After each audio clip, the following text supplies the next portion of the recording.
Praise lord అండి. శుభములు ప్రభునామంలో. మొదటిసారి మనము దేవుని లేఖనాలు చూడడానికి, పరిశోధించడానికి, దేవుని జ్ఞానాన్ని అడిగి, మనము సహాయం అడిగి, దేవుని వాక్యాన్ని కొద్ది సమయం మనం చూద్దాము. చిన్న ప్రార్థన. పరిశుద్ధ తండ్రి, గొప్ప దేవ, సర్వాధికారిని వందనాలు, స్తోత్రాలు. మహోన్నతుడా నాయన, జీవం గల తండ్రి, దేవదేవ నాయన, మేము నీ వారం తండ్రి నాయన, నీ ప్రజలము, నీ గొర్రెలం, నీ మేపు, నీ మందము. అయ్యా తండ్రి, మమ్మను కాయండి, మళ్లించండి, బోధించండి, నడిపించండి. అయ్యా తండ్రి ప్రభువా నాయన, ఈ లోకయాత్రలో మాకు సహాయం దయచేయండి తండ్రి. శ్రేష్టమైన దృష్టాంతాలు నీ లేఖనాలలో ఎలాగూ జీవించాలో మాకు తెలియచేయబడుతుండగా లోబడు ధన్యత మాకు దయచేయండి. అయ్యా తండ్రి, వివేకముతో, జాగ్రత్తతో, మెలకువతో మేము ఎరిగిన వాటినే మేము చేయలేకపోతున్నాము, చేయగలిగిన వాటిలోనే తప్పిపోతూ ఉన్నాము. వెంటనే పశ్చాత్తాపడి తిరిగి రావడానికి, నష్టమును తొలగించుకోవడానికి మాకు సహాయం దయచేయండి. ఈ పరిశుద్ధుల జీవితాలు మాకు హెచ్చరికగా ఉంచండి. నీ లేఖనాలు నేర్చుకోవడానికైన జ్ఞానాన్ని అయ్యా మాకు దయచేయండి. ఈ సమయము మా మనస్సులను తండ్రి మీ స్వాధీనపరిచి ఈ ఆత్మీయ విషయాలు మాకు నేర్పించమని యేసునామములో అడుగుచున్నాం తండ్రి, ఆమేన్. మనము ఉత్తర రాజులను గురించి మొదట నేర్చుకొని తర్వాత దక్షిణ రాజులను గురించి మనము నేర్చుకుంటాము అని అనుకున్నాం కదా. దానితో ముగుస్తుంది. ఈ గ్రంథం యొక్క గ్రంథాల సారాంశాన్ని చూస్తూ ఉన్నాం మనము. ఆ రీతిగా మనము మొదటి రాజులు, రెండవ రాజులు, రెండవ దినవృత్తాంతములు మనం ధ్యానిస్తామన్నమాట. ఉత్తర రాజులు యెరోబామును గురించి మనము చూసాం. యెరోబాము జీవితం మనకు ఒక గొప్ప హెచ్చరిక. యెరోబాము ఏ విధంగా పాడయ్యాడో సౌలులాగా అధికార వాంఛతో మనం చూసాం. ఇక మీదట ఏ రాజు వచ్చినా సరే చెడ్డరాజు యెరోబాము చేత పోల్చబడ్డాడు. ఆ రీతిగా అతడి జీవితం మారింది. మంచి రాజు దావీదుతో పోల్చబడ్డాడు, గమనించాలి. యెరోబాము తర్వాత మీకు నోట్స్ లో కూడా ఉంది ఇది, ఒక్కొక్క రాజు యొక్క, ఉత్తర రాజ్యాల రాజుల యొక్క జీవితం. యెరోబాము తర్వాత నాదాబు, యెరోబాము కుమారుడు, 2 సంవత్సరాలు ఏలాడు. తండ్రి తప్పిదాలు చేశాడు. ఫిలిస్తీన్లు గిబోతును ముట్టడించినప్పుడు అక్కడ ఆ సమయంలో బయెషా ఇతన్ని చంపాడు. బయెషా ఇతన్ని చంపి తాను రాజయ్యాడు. బయెషా ఒక 24 సంవత్సరాలు ఏలాడు. నాదాబును చంపి రాజుగా అయినటువంటి బయెషా నాదాబుతో వదిలిపెట్టలేదు. యెరోబాము కుమారులందరినీ కూడా చంపాడు. దైవజనుడు దీన్ని ముందే హెచ్చరించాడు, యెరోబాము యొక్క దోషమును బట్టి, పాపాన్ని బట్టి. దైవజనుడు చెప్పినట్టుగానే దైవజనుడు హనాని కుమారుడు యెహూ చెప్పినట్లుగానే బయెషా కూడా అతను తీర్పుకు గురి అయ్యాడు. మొదట యెరోబాము ఉత్తర రాజుల్లో మొదటి రాజుగా ఉన్నాడు.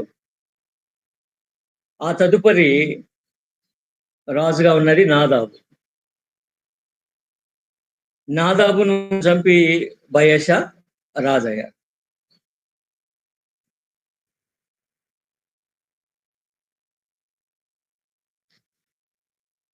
మనము ఈ వృత్తాంతాన్ని మనము మొదటి రాజులు 16 అధ్యాయము 1 నుంచి 7 కూడా మనం చూసాం.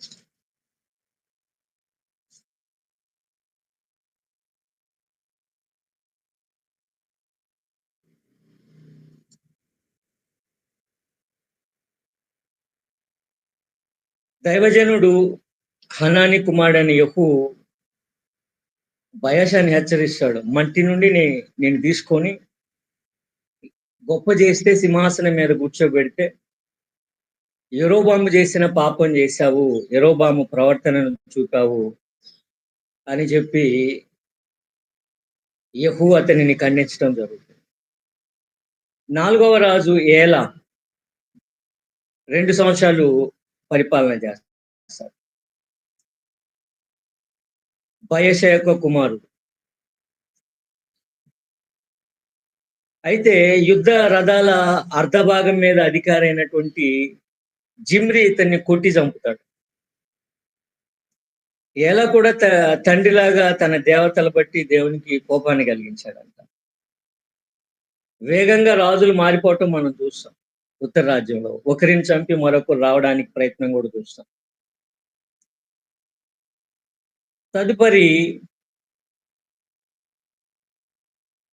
ఏలా ఏలా తరువాత జిమ్రీ పరిపాలన చేశాడు. 7 రోజులు పరిపాలన చేశాడు.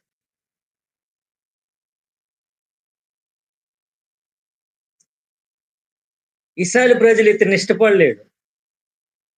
ఇశ్రాయేలు ప్రజలు ఇతన్ని ఇష్టపడక ఒమ్రీని రాజుగా చేసుకున్నారు. ఒమ్రీ బయలుదేరి వచ్చి జిమ్రీ నగరును ముట్టడించినప్పుడు జిమ్రీ తన నగరును తగలబెట్టుకొని చనిపోయినట్లుగా మనం చూస్తాం. ఈ వృత్తాంత మొదటి రాజులు 16వ అధ్యాయం 9-20 వచనాల్లో మనకు కనపడతాయి.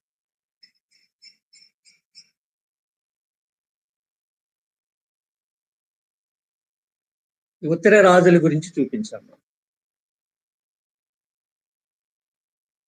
ఉత్తర రాజ్య రాజుల గురించి వరుసగా, తర్వాత దక్షిణ రాజ్య రాజుల గురించి వరుసగా ఉంటాయి నోట్స్ లో. ఈ భాగం కాదు, మీరు చూపిస్తున్నది కాదు, స్క్రీన్ షేర్ లో ఉత్తర రాజుల గురించి ఉంటుంది.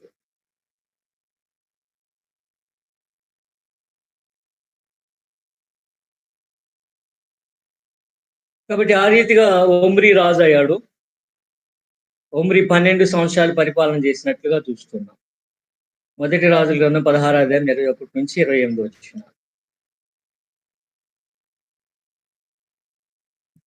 కొంతమంది ఒమ్రీని కూడా ఇష్టపడక తిబ్నీని రాజుగా చేయాలని ఆశించారు.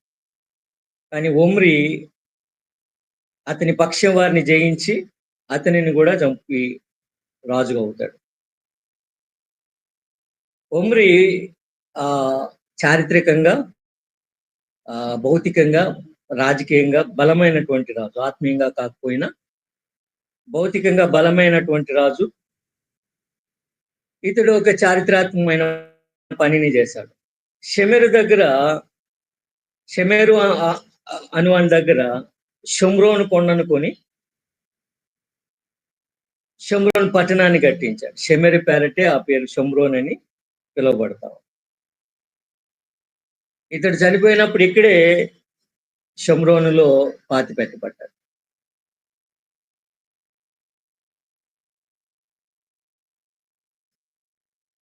కాబట్టి ఈ మొదటి రాజు యరొబాము, తర్వాత నాదాబు, 3 బయెషా, 4 ఏలా, 5 జిమ్రీ, 6వ రాజు ఒమ్రీ. 6వ రాజు ఒమ్రీ. ఇంకా కిందకి మనం వచ్చినట్లయితే మీ నోట్స్ లో ఒమ్రీ చనిపోయిన తర్వాత అతని కుమారుడు ఆహాబు రాజు అయ్యాడు. చాలా భయంకరమైనటువంటి మనుషుడు ఆహాబు. ఆహాబు రాజుగా అయ్యాడు.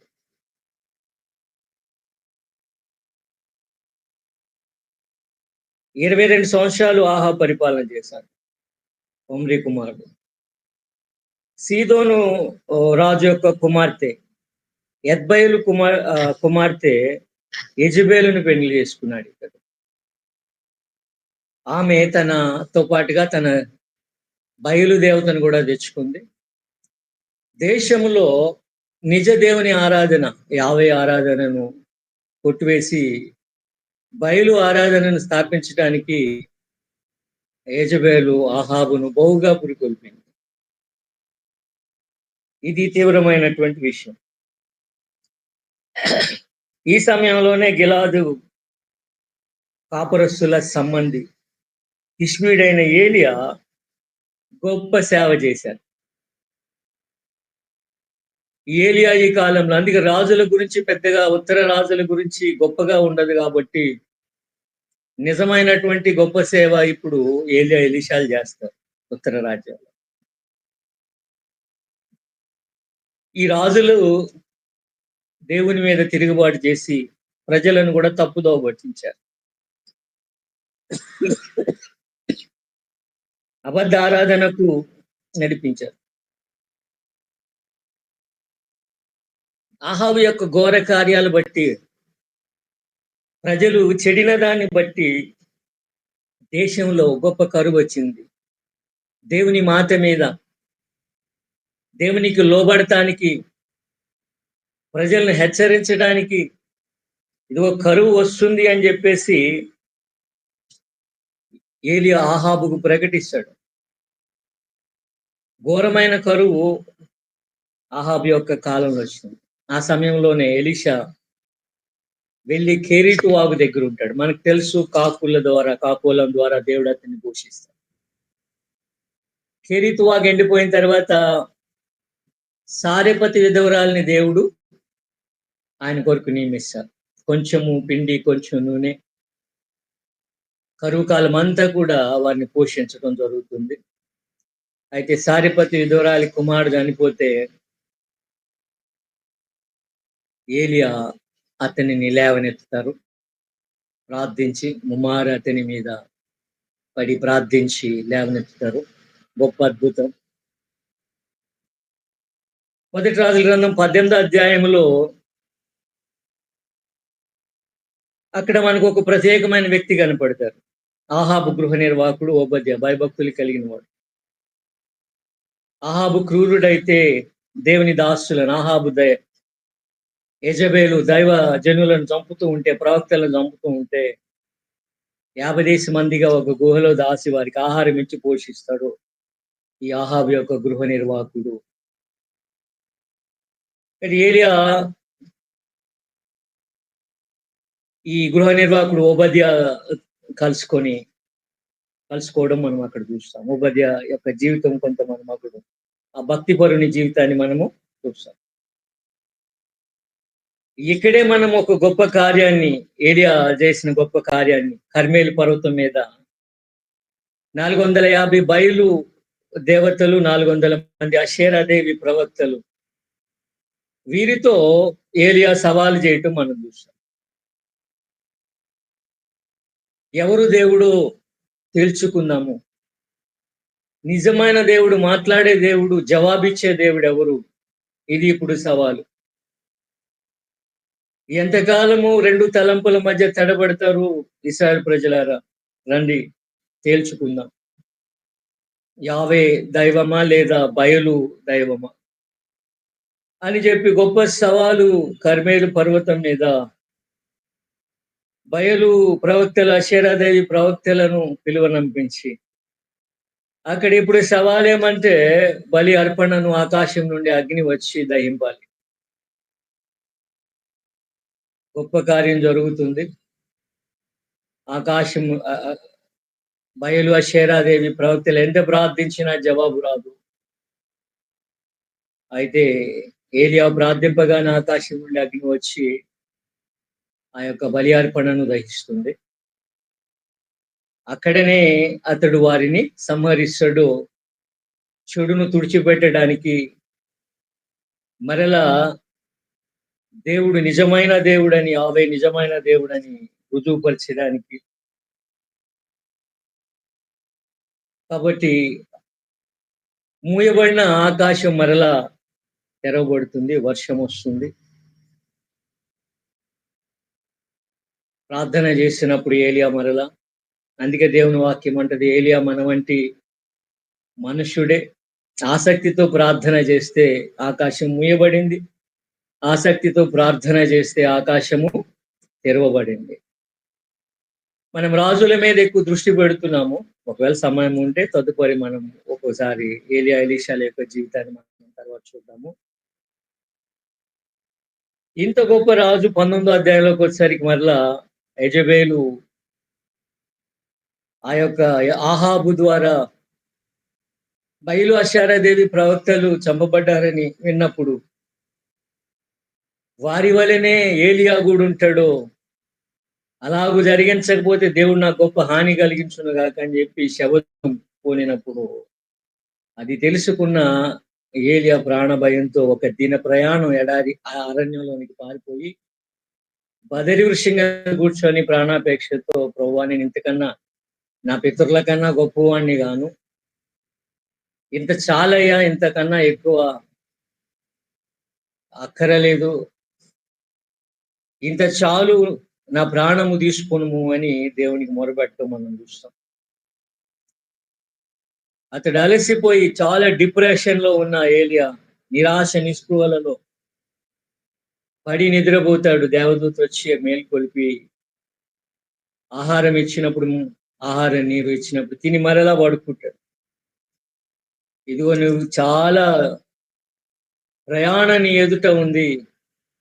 40 దినములు అతడు బయలుదేరి వెళ్ళి దేవుని సన్నిధిని దేవుని సన్నిధిని నిలబడాలని, దేవుని పర్వతం హోరేబులో దేవుని సమ్ముఖమున ఉండాలని దేవుడు చెప్పినప్పుడు, నిరాశలో ఉన్నటువంటి ఆహాబు వెళ్ళి అక్కడ హోరేబు పర్వతపు గుహలో ఉంటాడు. దేవుడు మరలా నువ్వు పైకి వచ్చి నా సన్నిధిని నిలువమంటే అతడు దేవుని సన్నిధికి పైకి వెళ్తాడు. ఒక అద్భుతమైన అనుభూతి, అనుభవం అది దేవునితో హోరేబు పర్వతంపై ఏలియాకి. అక్కడ దేవునిపై తన ప్రజల మీద ఆరోపణలు చేస్తూ ఉంటాడు. ఇదిగో నీ ప్రజలు ప్రభువా నిన్ను విడిచిపెట్టారు. నీ బలిపీఠం పడగొట్టారు. నీ జనులను చంపారు. నేను ఒక్కడినే రోషం కలిగిన వాడినై నీ కొరకు నేను మిగిలి ఉన్నాను.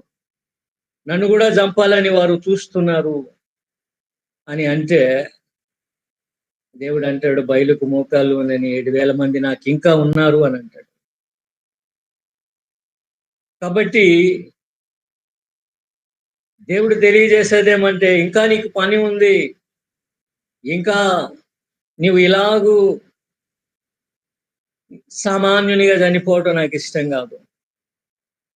ఆకాశం నుండి అగ్ని తీసుకొని వచ్చినటువంటి పరిశుద్ధుడు అగ్ని రథాలలో వెళ్ళాలనేది దేవుని యొక్క సంకల్పం. అతడేమనుకుంటున్నాడు ఇంత మట్టుకు చాలయ్యా. చాలా సార్లు మనం సంతృప్తి పడిపోతూ ఉంటాం. ఇక నా వల్ల కాదు నేనేమి చేయలేను దేవుని కోసం అనుకుంటాం. కానీ నువ్వు చేయగలవని దేవుడు ఎప్పుడు పురికొల్పుతూనే ఉంటాడో, బలపరుస్తూనే ఉంటాడో, బలం పొందుకొని దేవుని కొరకు వెళ్ళాలి. దేవుడు అతడు చేయవలసిన అతని బలపరిచి, దృఢపరిచి తన సన్నిధిని నిలవబెట్టుకొని సిద్ధపరిచి మరలా ఉజ్జీవింపజేసి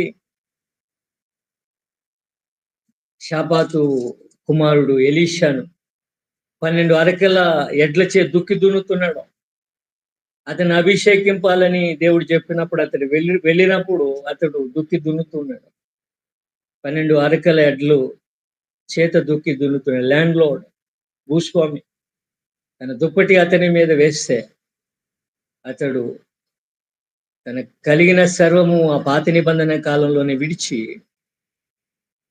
దేవుని పరిచర్య కొరకు ఆ దైవజనుని అభిషేకం ఎరిగిన ఎలీషా ఆ పాత దుప్పటి కొరకు అభిషేకం కొరకు వెంబడించడం మనం చూస్తాం. తన ఇంటి వారికి వీడ్కోలు పలికి అతడు తన యజమానుడైనటువంటి దైవజనుని వెంబడిస్తాడు. నేడైతే దేవుని వాక్యం అంటా ఉంది, మృతులు తమ మృతులను పాతిపెట్టుకుంది. వెనుతిరిగి చూడడానికి లేదు. నాగటి మీద చేయబెట్టి వెనక్కి తిరిగి చూడడానికి వీల్లేదు అంటూ. సరే అది 19వ అధ్యాయం. 20వ అధ్యాయంకి వెళ్ళేసరికి మొదటి రాజుల గ్రంథం 20వ అధ్యాయంలో మనం చూస్తే సిరియా రాజు బెన్హదదు 32 రాజులను తీసుకొని 32 రాజులతో షోమ్రోనును ముట్టడిస్తాడు. షమ్రోను ముట్టడిస్తాడు. ఇంగ్లీష్‌లో సమరియా అని ఉంటుంది ఈ పట్టణం. ఆహాబుతో అంటాడు చాలా గర్వంగా, నీ వెండి నాది, నీ బంగారు నాది, నీ భార్య పిల్లలు నా వారు, నీ కుటుంబం నాది, నాకు అప్పగించు, నాకు అప్పగించుము అన్నప్పుడు ఏం చేద్దాము? దిక్కుదోచని పాల్గొనటువంటి దిక్కుదోచనటువంటి ఆహాబు యొక్క తన యొక్క సలహాదారులను, పెద్దలను, తన సభను అడుగుతాడు. ఏం చేద్దాం? ఏం చేయాలి? ఇటు సమయంలో ఏం చేయాలి అని అడిగితే, లేదు ఒప్పుకొనొద్దు, ఒప్పుకొనొద్దు, మనం పోరాడదాము, దేవుడు మనకి సహాయం చేస్తాడని మంచి సూచన అక్కడ అతనికి అతని సలహాదారులు ఇస్తూ ఉన్నారు. గొప్ప సంఖ్య దైవభక్తి కలిగిన వారు ఉన్నారు. దైవభక్తి కలిగిన వారు ఉన్నారు. అయితే బెన్హదదు చాలా గర్వంతో అంటాడు ఆహాబుతో, మేము విస్తారమైన మనుషులము, గొప్ప సైన్యం మాది, నా జనులు గనక తల ఒక పిడికెడు షోమ్రోను ఇసుక తీసుకున్నా సరే షోమ్రోను ధూళి సరిపోదు వారికి, అంత సైన్యము నాకుంది, నువ్వు ఎలాగ పోరాడతావు, నీ వల్ల అవుతుందా చూద్దాము, నా జనులు పిడికెడి ఇసుక తీసుకుంటే షోమ్రోను ఇసుక జాలదు అని చెప్తాడు. అంత సైన్యము ఆహాబు మీదకి వచ్చాడు. ఆహాబు చాలా గొప్ప కార్యాలు చూశాడండి, చాలా గొప్ప అద్భుతాలు దేవుని దగ్గర పొందుకున్నాడు, చాలా అవకాశాలు దేవుని దగ్గర పొందుకున్నాడు. కానీ ఎప్పటికప్పుడు తన హృదయాన్ని కఠినపరుచుకున్నాడు. మనం ఇది ఒక గొప్ప హెచ్చరికగా ఉండాలి. మనం ఎన్ని అవకాశాలు పొందుకున్నాము, వారన్ని పొందుకున్నారు అనొద్దు. మనం ఎన్నో పొందుకున్నాము, మరి మనము ఏ విధంగా ఉంటున్నాము అన్నది కూడా మనం ఆలోచన చేసుకోవాలి. 20 అధ్యాయం 13వ వచనంలో చూస్తే, ప్రవక్త ఒకడు ఇశ్రాయేలు రాజు ఆహాబు వద్దకు వచ్చి అంటున్నాడు, ఈ గొప్ప దండు చూసావు కదా, ఈ గొప్ప దండును నీవు చూచావు కదా, దీన్ని దేవుడు నీకు అనుగ్రహిస్తానంటున్నాడు, జయమిస్తానంటున్నాడు. అయితే ఇది ఎవరి చేత అవుతుంది అని అంటే, రాజ్యాధిపతులైన యవ్వనుల చేత అని చెప్పడతాం. రాజ్యాధిపతి అయిన యవ్వనుల చేత అవుతుంది. ఎవరు ఆరంభించాలి యుద్ధము అని అంటే, నీవే ఆరంభించాలి. ఎవరు ఆరంభిస్తారు? రాజుగా నీవే ఆరంభించాలి.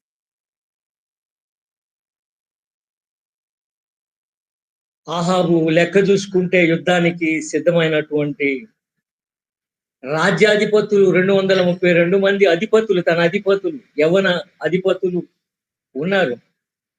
అయితే ఇస్రాయేలు వారు 7,000 మంది మాత్రమే బయలుదేరారు. అంటే భయభ్రాంతులు పొంది ఉంటారు మిగిలిన వారు చాలా భయభ్రాంతులకు గురై ఉంటారు. 7,000 మంది బయలుదేరారు. 232 మంది యవన రాజ్యాధిపతులు బయలుదేరారు. యుద్ధమునకు సిద్ధపడిన వారు వారే. ఎంత చిన్న సైన్యం! ఇసుక రేణువు లాంటి సైన్యాన్ని జయించడానికి ఆ సమయంలో బెన్హదదు ముట్టడించి షోమ్రోను 32 మంది రాజులు తన యొక్క రాజులతో కూడా లెక్కలేనితనంగా ఈ ఇశ్రాయేలు ప్రజలు ఇక పోరాడలేరు వారు అంటున్నారు, కానీ ఇది వారి వల్ల కాదు అని చెప్పి తలంచినటువంటి బెన్హదదు 32 రాజులు లెక్కలేనితనంగా గుడారములో బాగా తాగి విలాసంగా నుండి మత్తులై ఉన్నారు. ఈ రాజ్యాధిపతులైన యవ్వనులు మరలా వారిలో కూడా యవ్వనులు, ఆ 232 మంది ఆహాబు యొక్క అధిపతులలో కూడా యవ్వనులైనటువంటి వారు ముందుకు వచ్చారు. వారు బయలుదేరి వచ్చారు. బెన్హదదు వారు ఎందుకు వచ్చారు వారు సమాధానంగా వచ్చారా? యుద్ధానికి వచ్చారా? చూడండి, కనుక్కొనండి, కనుక్కొనండి, సజీవులుగా వారిని పట్టుకొని నా దగ్గరికి తీసుకొని రండి. అంటే వారిని హేళనపరచడానికి ఉద్దేశించి ఉండొచ్చు బెన్హదదు. అయితే వారు అయితే వారు తమను ఎదిరించిన వారిని చంపుకుంటూ పోయారు. ఈ రాజ్యాధిపతులైనటువంటి యవ్వనులు. భీకరంగా చంపుకుంటూ పోతే సిరియనులు భయభ్రాంతులకు లోనై పారిపోయినట్లుగా మనం చూస్తాం. ఇశ్రాయేలు సైన్యము కొద్దిమంది విస్తారమైన సైన్యం మీద జయమును పొందుకున్నారు. ఒక విధమైన భయభ్రాంతులకు శత్రువు గురి అయినప్పుడు వాళ్ళు తాగి మత్తులై వాళ్ళు లెక్కలేనితనంగా ఉన్న సమయం కూడా అది. దైవ భయము వారిని వారిని కదిలించినప్పుడు వారు కాలికి బుద్ధి చెప్పి పారిపోయినట్లుగా మనం చూస్తాం. అయితే వెళ్ళిన వారు వెళ్ళినట్లుగా బోల వారేమనుకుంటున్నారంటే ఇశ్రాయేలు యొక్క దేవతలు కొండ దేవతలు కాబట్టి కొండలపై షోమ్రోను కొండలపై మనం వారిని జయించలేకపోయాం. అయితే మనం ఈసారి వెళ్ళి వారిని మైదానంలో పట్టుకుందాము, యుద్ధం చేద్దాము. మైదానమందు చేసినట్లయితే మనం గెలుస్తాము. వారి దేవతలు కొండ దేవతలు కాబట్టి కొండల మీద వారు బలవంతులు. దైవజనుడు అది తెలుసుకున్నాడు. ఆ విషయాన్ని తెలుసుకున్నాడు. ఇదిగో సిరియనులు ఇశ్రాయేలు దేవుడు కొండలకు మాత్రమే దేవుడని, మైదానమునకు కాదని వారు అనుకుంటున్నారు. ఆయన ఆయన ప్రతి విధముగాను ప్రతి చోటను ఆయన దైవమే, ఆయన సర్వాధికారి అని ఆ యొక్క సిరియనులు తెలుసుకున్నట్లు మీకు మరలా జయమిస్తానని చెప్పి ఇగో దైవజనుడొకడు ఆహాబుకు తెలియజేస్తున్నాడు. దైవజనుడు ఆహాబుకు తెలియజేస్తా వస్తున్నాడు. ఆయన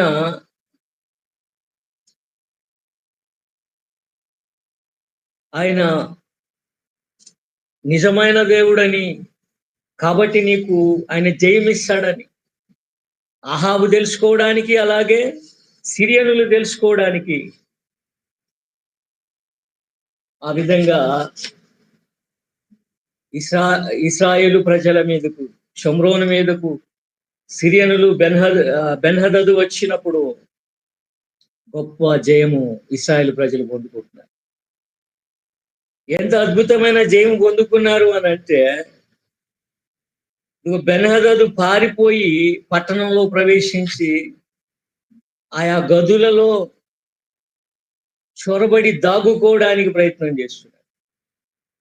సిరియా సైనికులు, సేవకులు, బెన్హదదు సేవకులు అంటారు, ఇశ్రాయేలు రాజులు దయగలిగిన వాళ్ళు, మేము ఒక పని చేస్తాము, మేము మోసగిద్దాము మనము ఇశ్రాయేలు రాజును. మేము నడుముకు గోనె పట్టెలు కట్టుకొని తల మీద తాళ్ళు వేసుకొని ఇశ్రాయేలు రాజు వద్దకు మేము పోతాము. అప్పుడు అతడు బెన్హదదును క్షమించమని అడిగితే ఇశ్రాయేలు రాజులు దయగలిగిన వారు కాబట్టి క్షమిస్తారు అని చెప్తే మంచిది, అలాగు చేయమంటున్నాడు బెన్హదదు.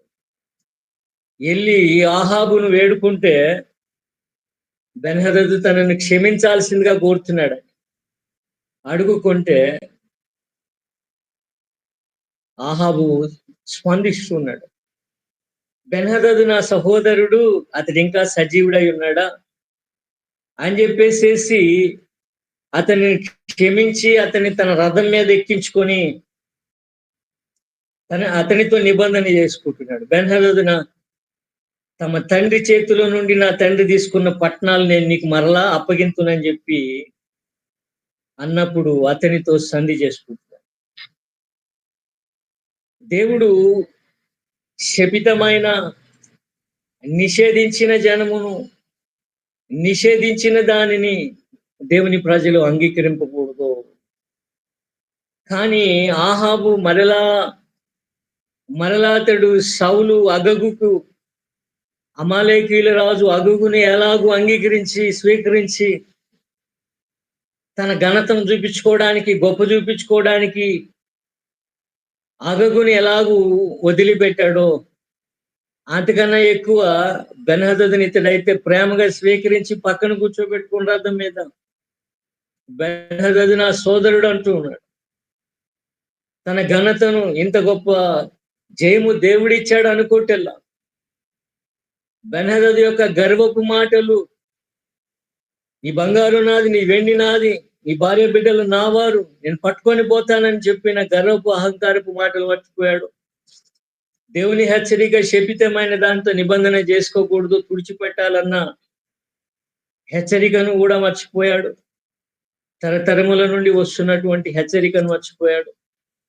దేవునితో నిబంధనను పక్కన పెట్టి సిరియా రాజుతో నిబంధనను చేసుకుంటున్నాడు. సిరియా రాజుతో నిబంధన చేసుకుంటున్నాడు. అప్పుడు ప్రవక్త శిష్యులలో ఒకడు దేవుని ఆజ్ఞ తీసుకొని తన చెలికాంత అంటాడు, నన్ను కొట్టుము అంటున్నాడు. నన్ను కొట్టుము అని అంటే అతడు ఒప్పుకోలేదంట. అప్పుడు ఆ ప్రవక్త అంటున్నాడు, నీవు యెహోవా ఆజ్ఞకు లోబడకపోతేవి గనుక, నీవు యెహోవా ఆజ్ఞకు లోబడకపోతేవి కనుక నన్ను విడిచిపోగానే సింహము నిన్ను చంపును. ఆ విధంగా సింహం వచ్చి అతడిని చంపుతూ ఉంది. మరొక మనిషిని కనుగొని నన్ను కొట్టు అన్నప్పుడు అతడు కొట్టి గాయపరుస్తున్నప్పుడు ఆ ప్రవక్త ఆ కండ్ల మీద కల్లా బాగా కట్టుకొని తన యొక్క రూపం తెలియకోకుండా మారువేషం వేసుకొని రాజును మార్గంలో కనుక్కొని, రాజు వస్తున్నప్పుడు మార్గంలో కనుక్కొని అతనిని కలుసుకొని అతనితో చెప్తూ ఉన్నాడు, ఇదిగో ఒక మనుష్యుడు నా యొద్దకు వచ్చి ఒక నేరస్తుని నాకు అప్పగించి తప్పించుకోకుండా చూడు. ఒకవేళ అతను తప్పించుకొని పోతే అతని ప్రాణానికి నీ ప్రాణము నేను తీసుకోనాల్సి వస్తుంది అని చెప్పి ఒక మనుష్యుని నాకు అప్పగించాడు. అయితే నేను పని మీద అటు ఇటు తిరుగుతూ అశ్రద్ధగా లక్ష్యంగా ఉన్నప్పుడు ఆ మనుషుడు తప్పించుకొని పారిపోయాడు. ఆ మనుషుడు తప్పించుకొని పారిపోయాడు అని అంటే ఆహాబ్ అంటాడు, నీకు నువ్వే తీర్పు తీర్చుకున్నావు కదా. పురాతన కాలం నుండి చట్టం ఒక నేరస్తుడు తప్పించుకుపోతే కావలి కాసేవారికి ఆ తప్పించుకుపోయినటువంటి నేరస్తునికి ఏ శిక్ష వేయాలో ఆ శిక్ష వేసేవారు. అందుకే వాస్తవం చెప్పాలంటే యేసు ప్రభువారు ఆయన పునరుద్ధరణే లేచినప్పుడు ఆయనను శిష్యులు తీసుకొని పోయారు అని అంటే అసలు ఆ కాపు కాసిన ఆ యొక్క సైనికులకు మరణశిక్ష వేయాలి. హేరోదు అలాగే చేస్తాడు. దేవదూత పేతురుని విడిపించుకొని పోతే వారు సరిగా కావలి కాయనందున నేరస్తుడు తప్పించుకొని పోయాడని చెప్పేసేసి వారికి మరణశిక్ష వేస్తారు.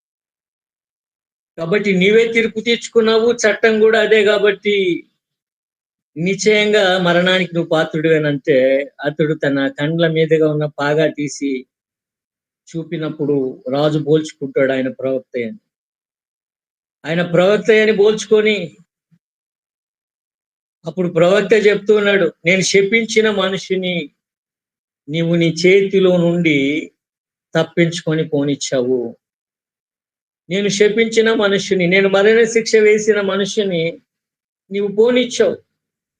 కాబట్టి అతని ప్రాణమునకు బదులు నీ ప్రాణము, అతని జనుల ప్రాణమునకు బదులుగా నీ జనుల ప్రాణము అప్పగించబడును అని ప్రవచిస్తున్నాడు. ఇశ్రాయేలు రాజు మూతి ముడుచుకొని కోపంతో సమరంలోకి వెళ్ళిపోతున్నాడు.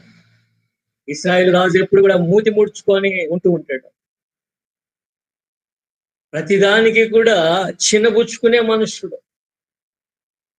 ఇక్కడ మీరు గమనించి ఉంటారు, తాను శిక్షించాల్సిన మనిషిని అతడు విడిచిపెట్టినందున అతనికి శిక్ష వచ్చింది. శిక్ష ప్రవచింపబడింది.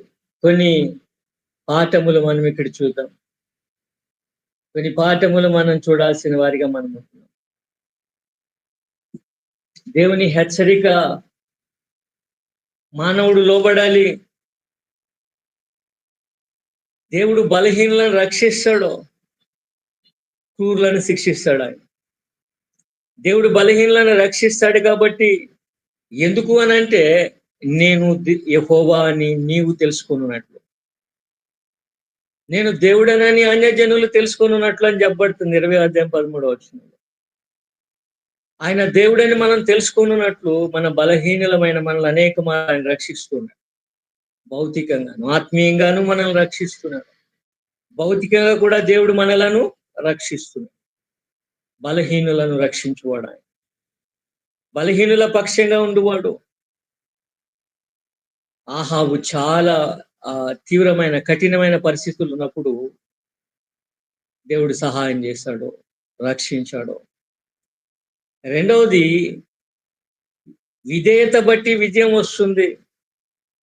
ప్రవక్త చెప్పిన మాటకు ఆహాబు లోబడ్డాడు చెడ్డవాడైన. తన దుర్దశలో, భయంకరమైన కష్టంలో, తనకు ఆప్షన్ లేనప్పుడు దేవుడు తనతో చెప్పిన దాన్ని ఆహాబు చేశాడు. విశ్వాసంతో సిరియనుల మీదకు బయలుదేరి వెళ్ళాడు. తన వద్ద పెద్ద సైన్యం కూడా లేదు, బయలుదేరి వెళ్ళాడు. కాబట్టి మనం గమనించాలి, తక్కువ సంఖ్యతోనైనా ఎక్కువ సంఖ్యతోనైనా జయము దొరకాలి అంటే దేవుని సన్నిధి కావాలి.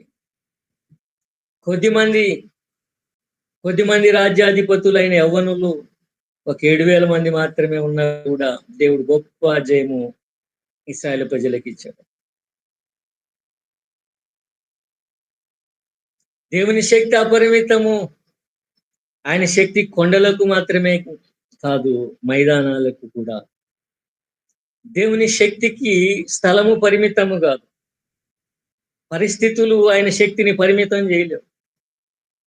ఆయన శక్తి అపరిమితం కాబట్టి ప్రతి పరిస్థితికి ఆయనకు మనం అప్పగించుకోవాలి. ఆయన సహాయం చేయగలరు.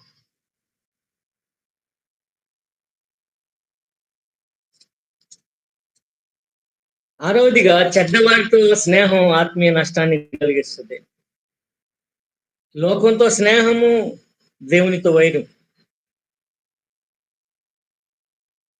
స్నేహంతో నిబంధన చేసుకుంటా ఉన్నాడు సిరియా రాజుతో ఆహాబు. అది తన అహము, తన ఘనత కొరకు. తనకి జయమిచ్చిన దేవుని యొక్క చిత్తం మీద ఆయన ఉద్దేశం ఏది, ఆయన సెలవిచ్చింది ఏంటి అతడు ఎరగటల్లా. శపించిన దానిని శపితమైన దానితో సహవాసం చేయటానికి ఇష్టపడుతున్నాడు. శపింపబడినటువంటి మనుషుని అట్టిపెట్టుకోవడమే తప్పు అయితే నిబంధన చేసుకుంటాడు అతనితో. నీవు నా సహోదరుడు.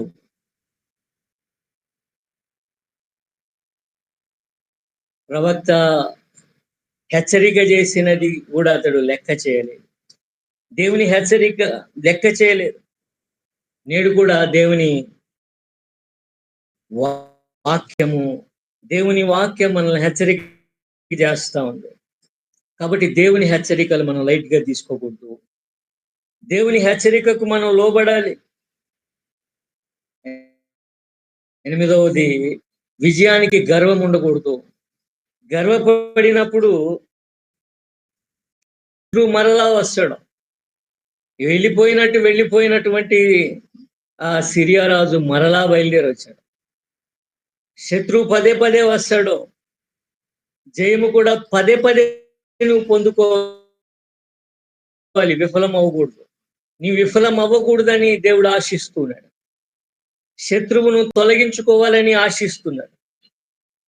కానానులో కూడా వారు అడుగు పెట్టినప్పుడు శత్రువును ఎలిమినేట్ చేయమని దేవుడు కోరుతున్నాడు, కానీ విఫలం అవుతున్నారు. అనేక తెగలను వారు అవిశ్వాసం బట్టి ఉండనిచ్చారు. వారు తొలగించుకోలేకపోయారు శత్రువుని. మన ఆత్మీయ జీవితంలో కూడా ఏదో ఒక శత్రువుతో మనం నిబంధన చేసుకుంటున్నాం. ఏదో ఒక దేవునికి విరోధమైన, శపితమైన స్వభావంతో, లక్షణంతో, అలవాటుతో మనం నిబంధన చేసుకుంటున్నాం, సహవాసం చేస్తున్నాం. అది దేవునికి విరోధం అవుతుంది. అది శాపగ్రస్తమైంది కాబట్టి దేవునికి కోపాన్ని తీసుకొస్తది. దేవుని మాటకు మనం లోబడాల. విజయానికి గర్వం కూడదు. శత్రువుని బట్టి ఎప్పుడూ జాగ్రత్తగా ఉంటూ నేర్చుకోవాలి. శత్రువు బట్టి ఎప్పుడూ జాగ్రత్తగా ఉండాలి. ఎప్పుడొచ్చి పడతాడో తెలీదు. తొమ్మిదవది దేవుని ప్రజల జయము, దేవుని మహిమ కొరకు.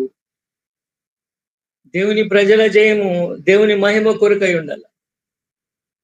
దేవుని మహిమ కొరకు దేవుని ప్రజలు జయించాలి, ఓడకూడదు. దేవుని చిత్తం ఏమంటే మనం ఓడకపోవటే దేవుని చిత్తం. మనం ఓడుతున్నాము అనంటే దేవునికి మనము లోబడుట లేదు. గెలిచి దేవునికి మహిమ తీసుకొని వచ్చుట గొప్ప సేవది. దేవుడు చెప్పాడు కాబట్టి గెలవటము ఆహాబు పని. అయితే అదే సమయంలో ఆయన చిత్తము నెరవేర్చాలి, లోబడాలి.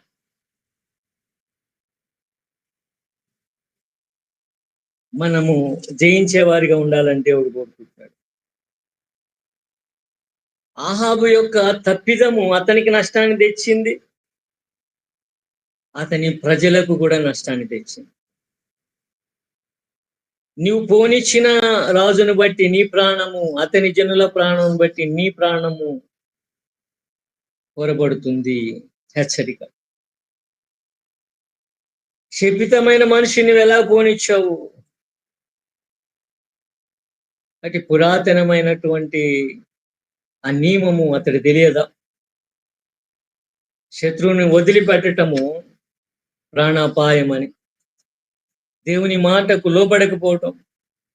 దేవుడు గొప్ప సహాయం చేసి జయమిచ్చాడు. ఎందుకనంటే శత్రువుని లోబర్చుకొనడానికి, తొలగించుకోవడానికి, దేవునికి మహిమ తీసుకొని రావడానికి అని ఎరగాలి.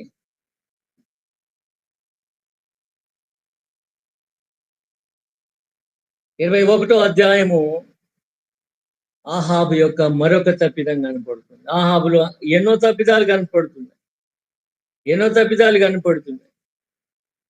దేవుడు ఎన్నో అవకాశాలు ఇస్తూ ఉన్నాడు. ఎందుకనంటే తప్పిదం చేస్తూనే దేవుని వేడుకుంటున్న మనుషుడు ఆహాబు. చాలా సంక్లిష్ట పరిస్థితి రాగానే దేవుని అడుగుతూ ఉంటాడు. కానీ సహాయం దొరకగానే దేవుని మర్చిపోతూ ఉంటాడు. దేవుని మీద తిరుగుబాటు చేస్తూ ఉంటాడు.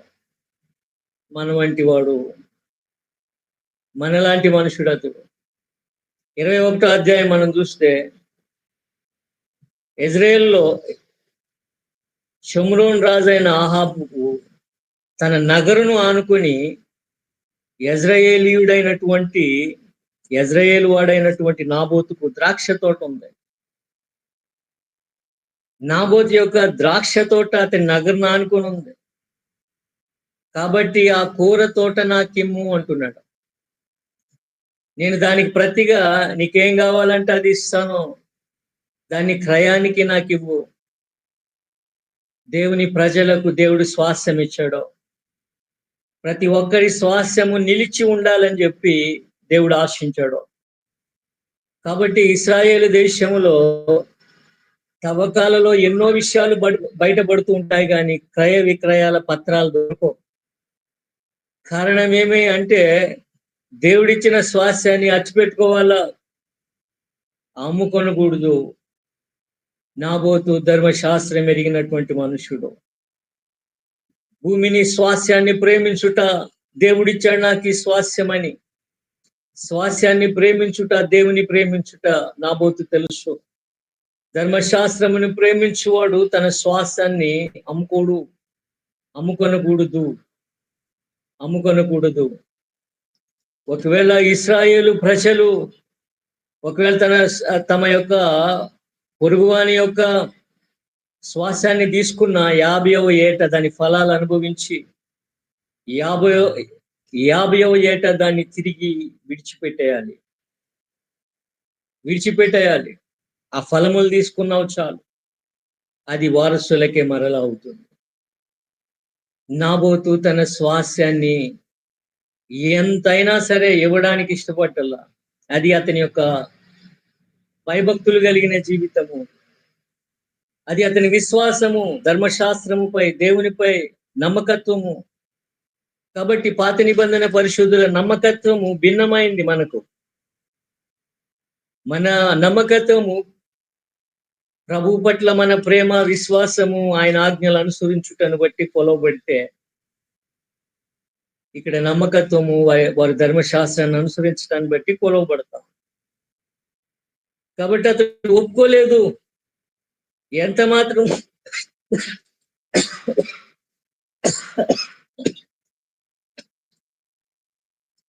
ఎంత మాత్రం వల్లపడదని చెప్పాడు.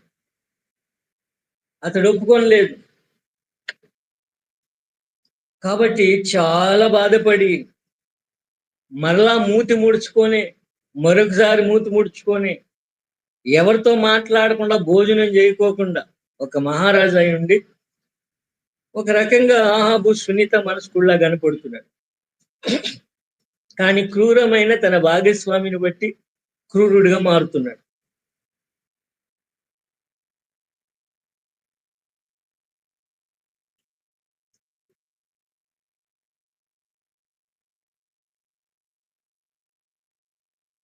అతడు మూతి ముడుచుకొని మాట్లాడక భోజనం చేయక కూర్చుంటే, రాజువు నువ్వు ఎందుకు అలా ఉన్నావు అని చెప్పి యెజబెలు అది ఎంత పని అని చెప్పేసి అబద్ధ సాక్షులను పెట్టి దేవునికి విరోధంగా, రాజుకు విరోధంగా మాటలాడాడు. నాబోతు అని రాళ్లతో కొట్టి అతన్ని చంపించి అతని పొలమును ఆక్రమించడానికి ఆహాబు బయలుదేరి వెళ్తే, ఇదిగో దేవుని యొక్క తీర్పు. ఏ చోట నాబోతు యొక్క రక్తము కుక్కలు నాకాయో, అలాగనే నీ రక్తము కుక్కలు నాకుతాయని హెచ్చరిక, తీర్పు అతనికి బయలుదేరి వచ్చినట్టు మనం చూస్తున్నాం. కఠినమైన తప్పిదము, కఠినమైనటువంటి తీర్పు. కఠినమైన తీర్పు తెలుసుకుందాము. ఆశ పాపం కాదు కానీ దురాశ లేదా అత్యాశ పాపము. ఆశ పాపం కాకపోవచ్చు, కానీ దురాశ, అత్యాశ పాపం అవుతుంది. ఆహాబుకి రెండూ ఉన్నాయి. అత్యాశ ఉంది, దురాశ, చెడ్డ ఆశ కూడా ఉంది. చాలా ఎక్కువ కావాలి అతడికి, ఎంతైనా కావాలి, ఎంతైనా చాలని. తను రాజు అయ్యుండి ఒక పక్కనున్న ఒక సామాన్యుని యొక్క పొలమును ఆశపడుతున్నాడు. అతడు ధర్మశాస్త్రం ఎరగాలి కదా. ఇశ్రాయేలు రాజు, ఇశ్రాయేలు ప్రజలకు కాపరి, దేవుని ఆజ్ఞల ప్రకారం, దైవ భక్తిలో, ధర్మశాస్త్రం ప్రకారం తన ప్రజలను నడిపించవలసినటువంటి వాడతడు. మరి నీ పొరుగు అనేదేది ఆశింపవద్దు అంటున్న దేవుని వాక్యానికి అతడు లోబడలేదు. రెండు, దేవుని ఆజ్ఞలను అందరూ గౌరవించాలి. ఆయన నియమాలు, కట్టడలు, శాసనాలు అందరూ గౌరవించాలి. రాజుగా తాను ఎక్కువ గౌరవించాలి. నాయకునికి ఎక్కువ బాధ్యత ఉంటుంది. నాయకునికి ఎక్కువ బాధ్యత ఉంటుంది. దేవుడు మిమ్మల్ని నాయకులుగా పెడితే ఎక్కువ బాధ్యత ఉంటుంది మీకు, నాకు. కాబట్టి ఇశ్రాయేలు ప్రజలు తమ పిత్రార్జితాన్ని, దేవుడిచ్చిన శ్వాసాన్ని పోగొట్టుకోకూడదు.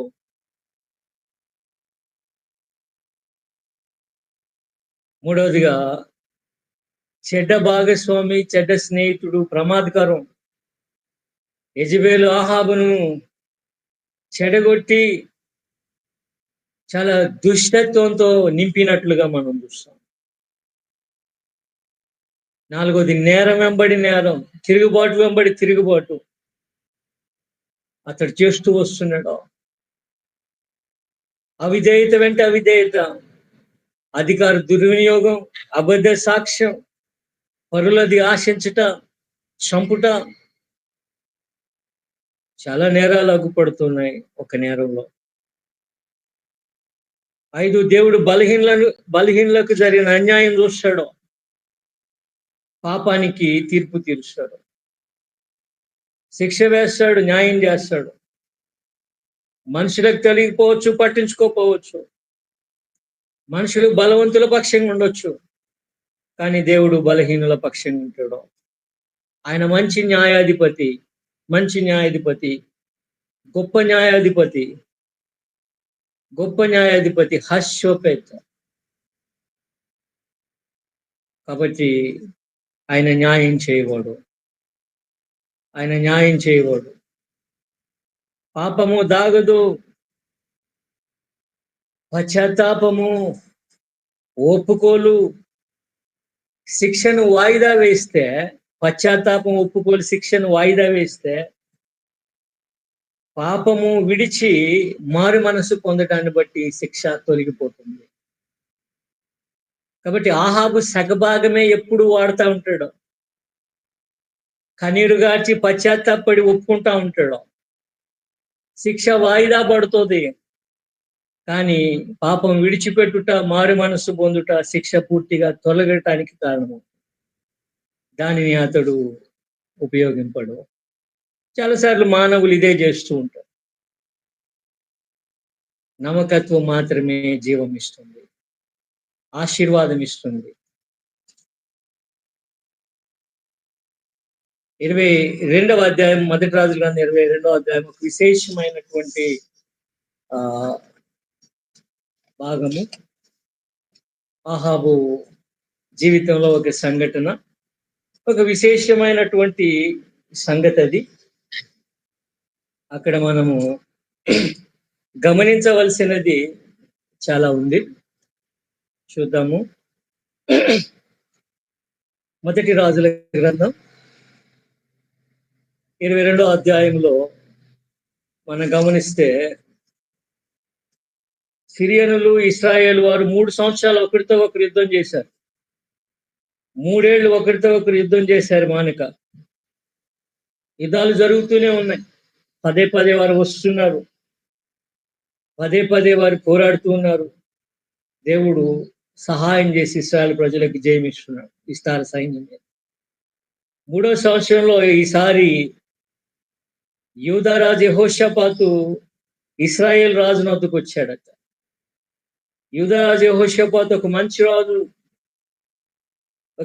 రాజు, దేవుని యందు భయభక్తులు కలిగినటువంటి రాజు. యూదా రాజు దేవుని యందు భయభక్తులు కలిగినటువంటి రాజు.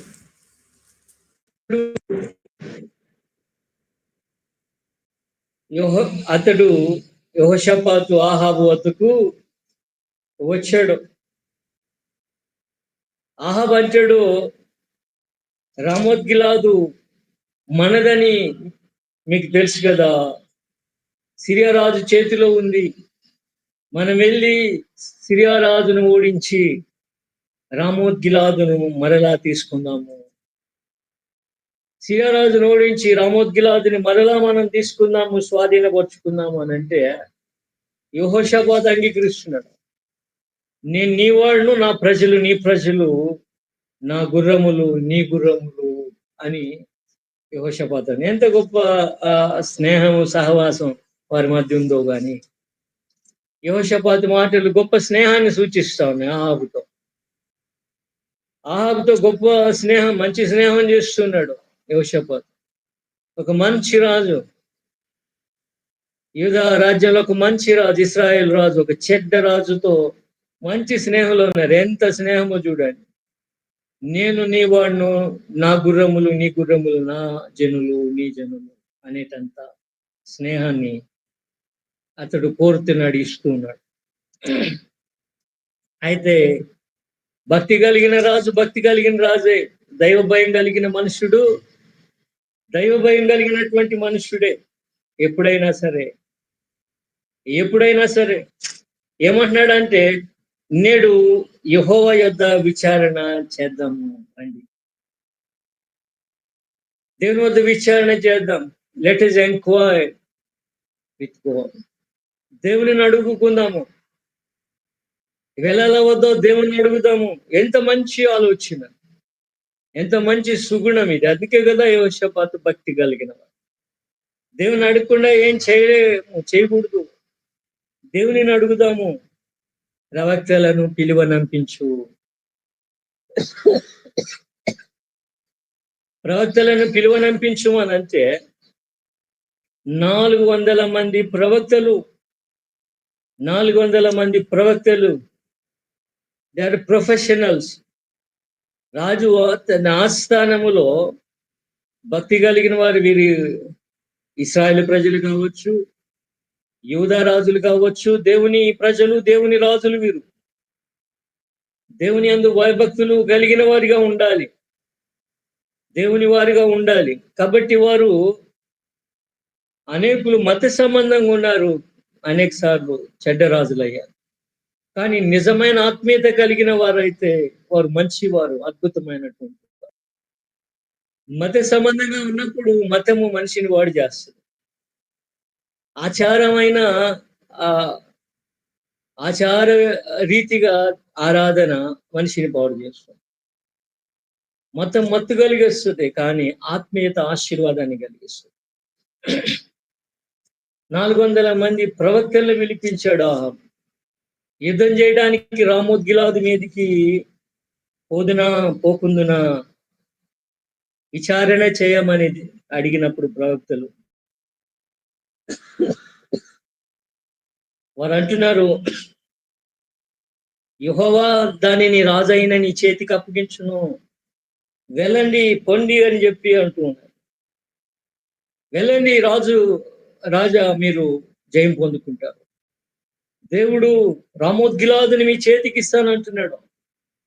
కాబట్టి మీరు వెళ్ళి రామోద్గిలాదును స్వాధీనపరుచుకోవచ్చు, జయం పొందుకుంటారు, వెళ్ళండి అంటున్నారు. యెహోషాపాతు మనస్సాక్షి, యెహోషాపాతు మనస్సు పరిపరి విధాల ఆలోచన చేస్తుంది. వీరేనా ప్రవక్తలు? ఇంకా ఎవరైనా ఉన్నారా? అంటే అతనికి అర్థమవుతా ఉంది అంతరంగంలో. వాళ్ళు ప్రొఫెషనల్స్ మాత్రమే. ఇంకా భక్తి కలిగినటువంటి వారు ఎవరైనా ఉన్నారేమో. ఇంకా శ్రేష్టమైనటువంటి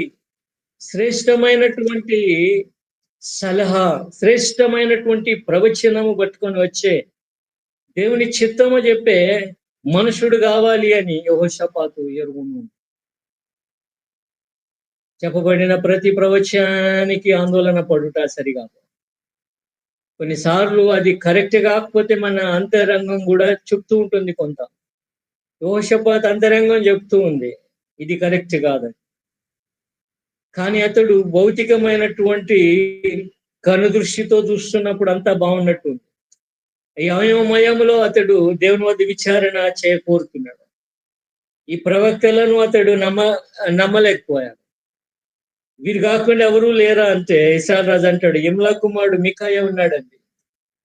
మికాయా ఉన్నాడు కానీ అతడు ఎప్పుడు కూడా నన్ను గూర్చి మేలు ప్రకటింపడో కీడే ప్రకటిస్తాడు. మేలు చెప్పుడు కీడే చెప్తాడు. అయితే రాజు మీరు అలాగనొద్దు. నిజమైన ప్రవక్త ఏది చెప్పాలో అదే చెప్తాడు. అతడు దాచిపెట్టి మేలు కీడుగా, కీడు మేలుగా చెప్పుడు. మీరు అలాగనవద్దు. అతడు నిజమైన ప్రవక్త అయితే, మంచివాడైతే, నిజమైన ప్రవక్త అయితే అతనిని పిలువనంపించాలి. కాబట్టి అతనిని పిలువనంపించడానికి ఒక దూతను పంపించినప్పుడు మికాయాని పిలవబోయిన దూత ఏమంటున్నాడంటే మికాయాతో, ప్రవక్తలందరూ కూడా ఏకంగా రాజుకు మంచి మాటలు పలుకుతున్నారు, రాజుకు అనుకూలంగా చెప్తున్నారు. దయచేసి మీరు కూడా వారి మాటను అనుకూలపరచండి, ఏకీభవించండి, సమస్య లేకోకుండా ఉంటుంది. కాబట్టి వారి మాటను ఏకీభవించండి, వారితో ఏకీభవించి చెప్పండి అని అన్నప్పుడు, వారితో కూడా ఏకీభవించండి అన్నప్పుడు అతడు ఏమంటాడో తెలుసా? మికాయా నిజమైన ప్రవక్త, అతడు దైవజనుడు, దేవుని యందు భయభక్తులు కలిగినటువంటి వాడు. యెహోవా నాకు సెలవిచ్చినదేదో ఆయన జీవము తోడు నేను దానినే పలుకుతున్నాను. Whatever Lord says, whatever Lord says, only those words I will speak that. దేవుడు చెప్పినది మాత్రమే ఉంటుంది. నేను చెప్తాను. దేవుడు చెప్పనేది నేను చెప్పను. దేవుడు చెప్పినది నేను చెప్పకుండా ఉండను. దేవుడు చెప్పనిది నేను కల్పించి చెప్పను. True prophet must be like that. నిజమైన ప్రవక్త అలాగుండాలి. దేవుడు చెప్పినది చెప్పాలి. తమ మనస్సు నుండి వారు చెప్పటం కాదు. దేవుడు చెప్పినది, దేవుని చిత్తమును శ్రేష్టంగా అన్వయించి చెప్పాలి. ప్రవక్త అంటే మనం అనుకున్నాము భవిష్యత్తు చెప్పువాడు కాదు. దేవుని చిత్తమును వెల్లడించువాడు. Prophecy is not foretelling, it's foretelling the will of the Lord. దేవుని చిత్తమును ప్రజలకు అన్వయించుట, వివరించుట ప్రవక్త యొక్క ప్రాథమికమైన పని. దేవునికి మనుషునికి మధ్య నిలుచుట, దేవుని మాటలు ప్రజలకు చేరవేయుట, ప్రజల బాధలను దేవుని వద్దకు తీసుకుని వెళుట, దేవుని వద్ద విచారణ చేయుట ప్రవక్త యొక్క పని. కాబట్టి మానక అతడు ఆ పనిని చేస్తాడు. సమయాలు అన్నట్టుగా మీ కొరకు ప్రార్థన చేయుట మానితే అది నాకు పాపం అవుతుంది అని. దేవుని వద్ద విచారణ చేయటే తన పనిగా అతడు కలిగి ఉంటాడు.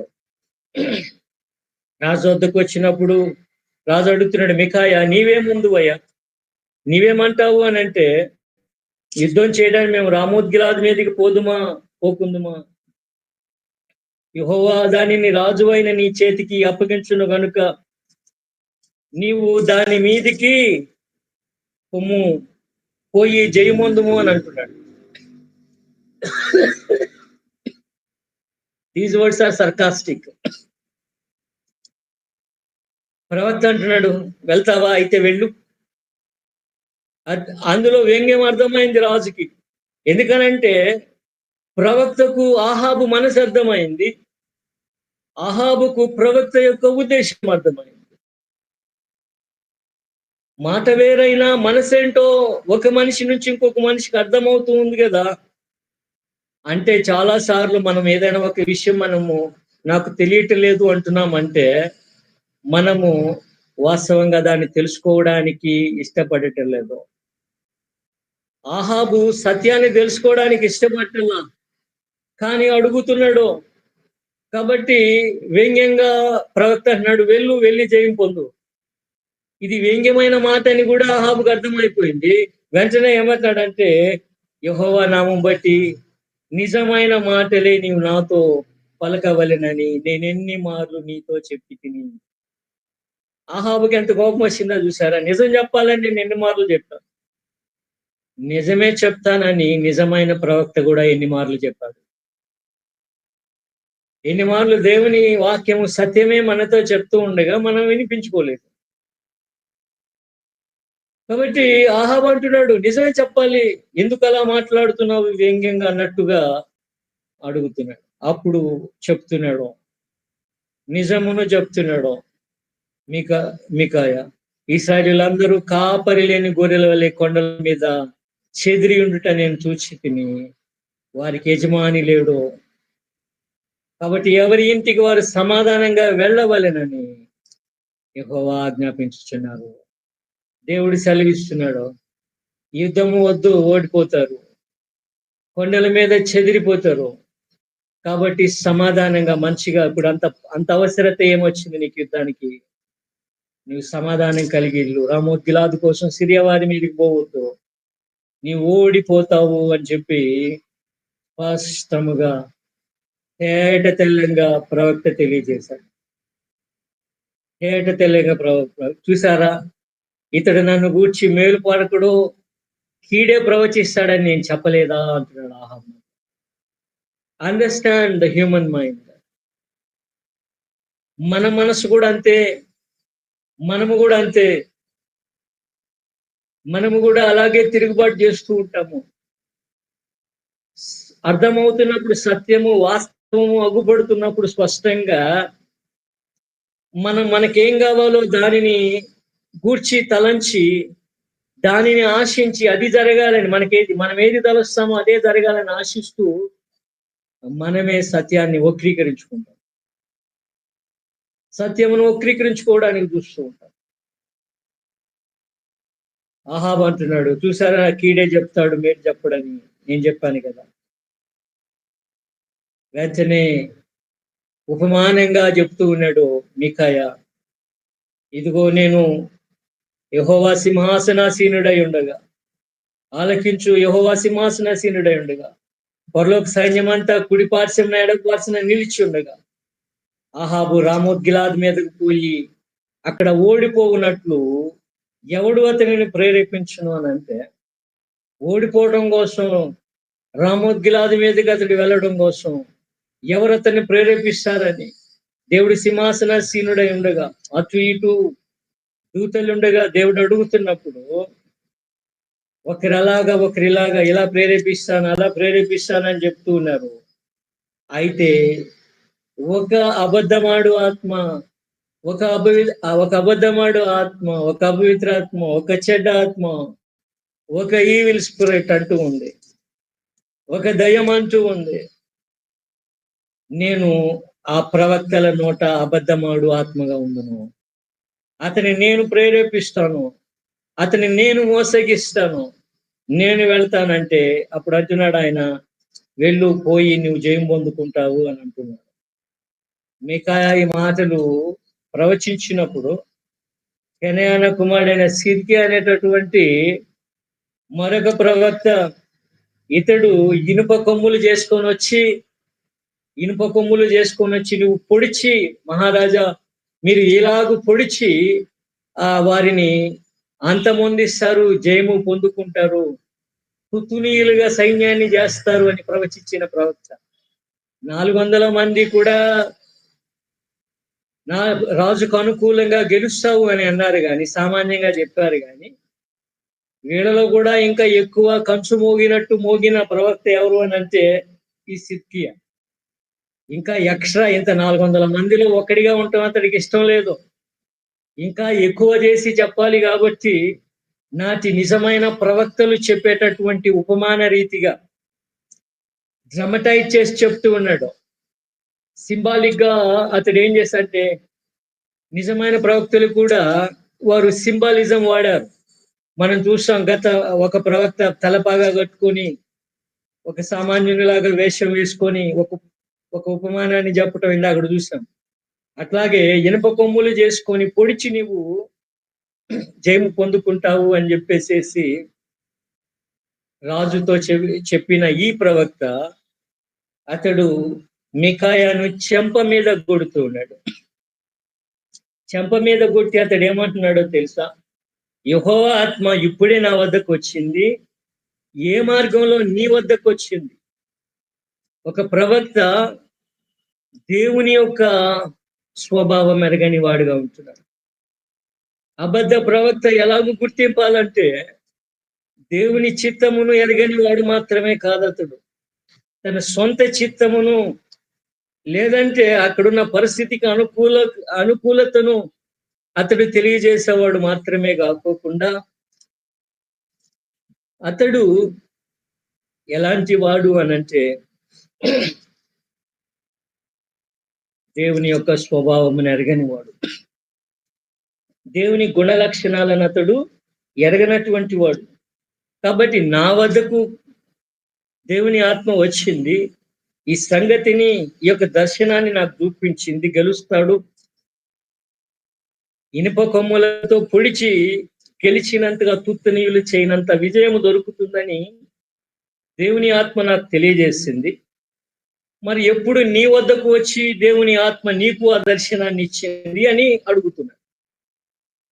అప్పుడు మికాయా అంటున్నాడు, దాగుకోవటానికి నీవు గదులు వెతుక్కొనినప్పుడు, సిరియనులు తరిమి తరిమి కొట్టినప్పుడు ప్రజలను వారు దాక్కోవడానికి గదులు ఎత్తుక్కుంటారు, నీవు కూడా గదిని ఎత్తుక్కుంటావు. అప్పుడు నీకు తెలిసి వస్తుంది ఎప్పుడు ఏది సత్యమునని. వెంటనే రాజు అంటాడు, ఇతన్ని బంధించి పట్టణపు అధికారి యోవాషుకు అప్పగించండి, బంది గృహంలో ఉంచండి, ఆహారం పెట్టండి, నీళ్ళు ఇవ్వండి. అయితే మేము క్షేమంగా తిరిగి వచ్చే వరకు అతనిని బందీగా ఉంచండి అని అడుగుతున్నాడు. నిజము చెప్పినందుకు, సత్యం చెప్పినందుకు దేవుడు చెప్పినది చెప్పినట్లు చెప్పినందుకు మీకాయా నిర్బంధించబడుతున్నాడు. ఎంత ఓవర్ కాన్ఫిడెంట్‌గా ఆహాబున్నాడో చూడండి. గత కాలపు జయాలు అతని కనులకు మందం కలిగించాయి. ఆ జయ ఆ సమయంలో ఎంత భయపడి వణికాడో ఆహాబుకు గుర్తులేదిక. ఎంత విస్తార సైన్యం మీద అద్భుత జయాన్ని దేవుడిచ్చాడో అతనికి గుర్తులేదు. మేము జయించి వస్తాము, క్షేమంగా వస్తాము, వచ్చే వరకు కూడా అతనిని అట్టి పెట్టండి అంటున్నారు. ప్రవక్త అంటాడు, రాజువై నువ్వు ఏమాత్రమైనా క్షేమంగా తిరిగి వచ్చిన యెడల యెహోవా నా చేత పలుకలేదు. నువ్వు క్షేమంగా వచ్చేది లేదు రాజా, జాగ్రత్త. ఎళ్ళినా నీవు రావు, ఎళ్ళినా నీవు రావు అని ప్రవచిస్తున్నాడు. తీవ్రమైనటువంటి ప్రవచనం అతనికి వచ్చిన ఆహాబుకు వెరుపు లేదు. కారణము అతని కన్నులు మూసుకొని పోయున్నాయి. అబద్ధ ప్రవచనము, అబద్ధమైనటువంటి ఆత్మతృప్తి అతని కన్నులు మూసివేస్తూ ఉండగా, అతడు యుద్ధానికి సిరియా రాజు మీద యుద్ధానికి రామోత్ గిలాదు కొరకు సిరియనుల మీదకి పోతా ఉన్నాడు. అయితే తన కన్నింగ్ నేచర్ వాడుకుంటా ఉన్నాడు. తన మోసపూరితమైన హృదయాన్ని అతడు బయట పెడతాడు. అతడు మారు వేషం వేసుకొని ఈ భక్తి కలిగిన రాజు యోధరాజు యెహోషాపాతును రాజవస్త్రాలలో తీసుకెళ్తూ, నీవు రాజవస్త్రాలలో ఉండు, నేను మారువేషం వేసుకుంటాను. అతని మనసులో ఏముందో తెలుసా? దుష్టులతో స్నేహం ఎలాగుంటుంది? యెహోషాపాతే ఆహాబు అనుకొని వారు యెహోషాపాతుని చంపుతారు, నేను తప్పించుకుంటాను అని అనుకుంటున్నాడు. వాస్తవం కూడా అదే జరిగింది. అతని రాజు వస్త్రాలు చూచి సిరియా సైనికులు అతని చుట్టుముట్టి అతను చంపబోయినప్పుడు యెహోషాపాతు పెద్ద పెద్ద కేకలేస్తాడు. మహారాజయుణ్ణి కూడా తన ప్రాణ భయంతో కేకలు వేస్తాడు. దుష్టుల స్నేహము ఎంత అవమానాన్ని, నష్టాన్ని కలిగిస్తుందో, ఎంత భౌతిక నష్టాన్ని, ఆత్మీయ నష్టాన్ని కలిగిస్తుందో ఆలోచన చేసుకోండి. ఈ లోకంతో స్నేహము ప్రమాదకరము. దుష్ట సాంగత్యము, భక్తిహీన సాంగత్యము ప్రమాదకరము. కాబట్టి నిజంగానే ఆహాబు తలంచింది జరిగింది. యెహోషాపాతు చుట్టుముట్టి చంపబోయారు. పెద్ద కేకలు వేసినప్పుడు వారు తరుముట మానారు. దేవుని కృప అతనికి దొరికింది. అతన్ని విడిచిపెట్టారు. అయితే దుష్టత్వం ఎక్కడికి తప్పించుకొని పోతుంది? ఎవడో గురి చూడకోకుండా మామూలుగా ఎవరికో విసిరినటువంటి బాణము అది ఆహాబు, ఇశ్రాయేల్ రాజు ఆహాబు కవచపు కీలు మధ్య తగిలి తీవ్ర గాయమైంది అతనికి. రథం తిప్పి సైన్యం నుండి నన్ను దూరంగా తీసుకోపో అని తన రథసారథిని అతడు కోరతాడు. యుద్ధం బలంగా జరుగుతోంది. అతడు ఆ రథం మీదే ఉండి మరణిస్తాడు. ఆ గాయాన్ని బట్టి తీవ్ర రక్తస్రావమై అతడు చనిపోతాడు. దేవుని మాట వినిపించుకోకపోతే కలిగే శిక్ష ఎంత తీవ్రమైనదో, అవమానకరమైనదో. షోమ్రోనులో అతడు పాతి పెట్టబడ్డాడు. ఆ యొక్క రథం తీసుకొని షోమ్రోను కొలంలో కడిగినప్పుడు అతని రక్తం ప్రవహించింది ఆ కొలనులో. కుక్కలు ఆ నీళ్లు తాగాయి. లిటరల్ గా దేవుడు చెప్పినది ఏలియా ప్రవక్త ద్వారా ప్రవచించింది నెరవేరింది. ఈ రక్తమును అక్కడే కుక్కలు నాకుతాయి. ఇది ఇశ్రాయేలు రాజు ఆహాబు యొక్క ఒక హీనమైన ముగింపు. శ్రేష్టమైన ఎన్ని జయాలు దేవుని సహాయంతో అతడు పొందుకున్నా, లోబడక తిరుగుబడి దేవుని మాటకు, చిత్తానికి ఎవరు నశించుకోవడం దేవునికి ఇష్టం లేదు. దేవుడు ఎల్లవేళలా నడిపిస్తూనే ఉంటాడో. ఈ శ్రేష్ట పాఠం మనం నేర్చుకోక తప్పదో. దేవుడు ఎప్పుడు నడిపిస్తాడు తన ప్రజలను, ఎల్లవేళలా నడిపిస్తాడు. ఆహాబుకు చివరి సమయంలో కూడా దేవుడు శ్రేష్టమైన, ఉత్తమమైన ప్రవక్తను పంపించి దేవుని చిత్తమును తెలియజేయించాడు. గాని ఆహాబు దేవుని చిత్తమును అంగీకరించలేదు. తన జీవితానికి దేవుని మాటలను అతడు అన్వయించుకోలేదు. ప్రాణం పోతుందని చెప్పిన హెచ్చరికకు అతడు లోబడలేదు. అనవసరమైనప్పుడు ప్రాణ భయముతో చాలా భయపడి వణికే ఆహాబు, చాలా వణికేటటువంటి ఆహాబు ప్రాణ భయంతో ఉండేటటువంటి ఆహాబు. కానీ ఇక్కడ మాత్రము కన్నీళ్లతో గోడ తట్టు ప్రాణం పోతుందంటే ముఖం తిప్పుకొని కన్నీరు కార్చి నాకు ఆయుష్నిమ్మని అడిగినటువంటి ఆహాబు. ఇక్కడ మాత్రము అతడు లెక్కలేని వానిగా ఉంటున్నాడు. చావు అతన్ని తరుముకొని వచ్చినట్లుగా మనం చూస్తాం.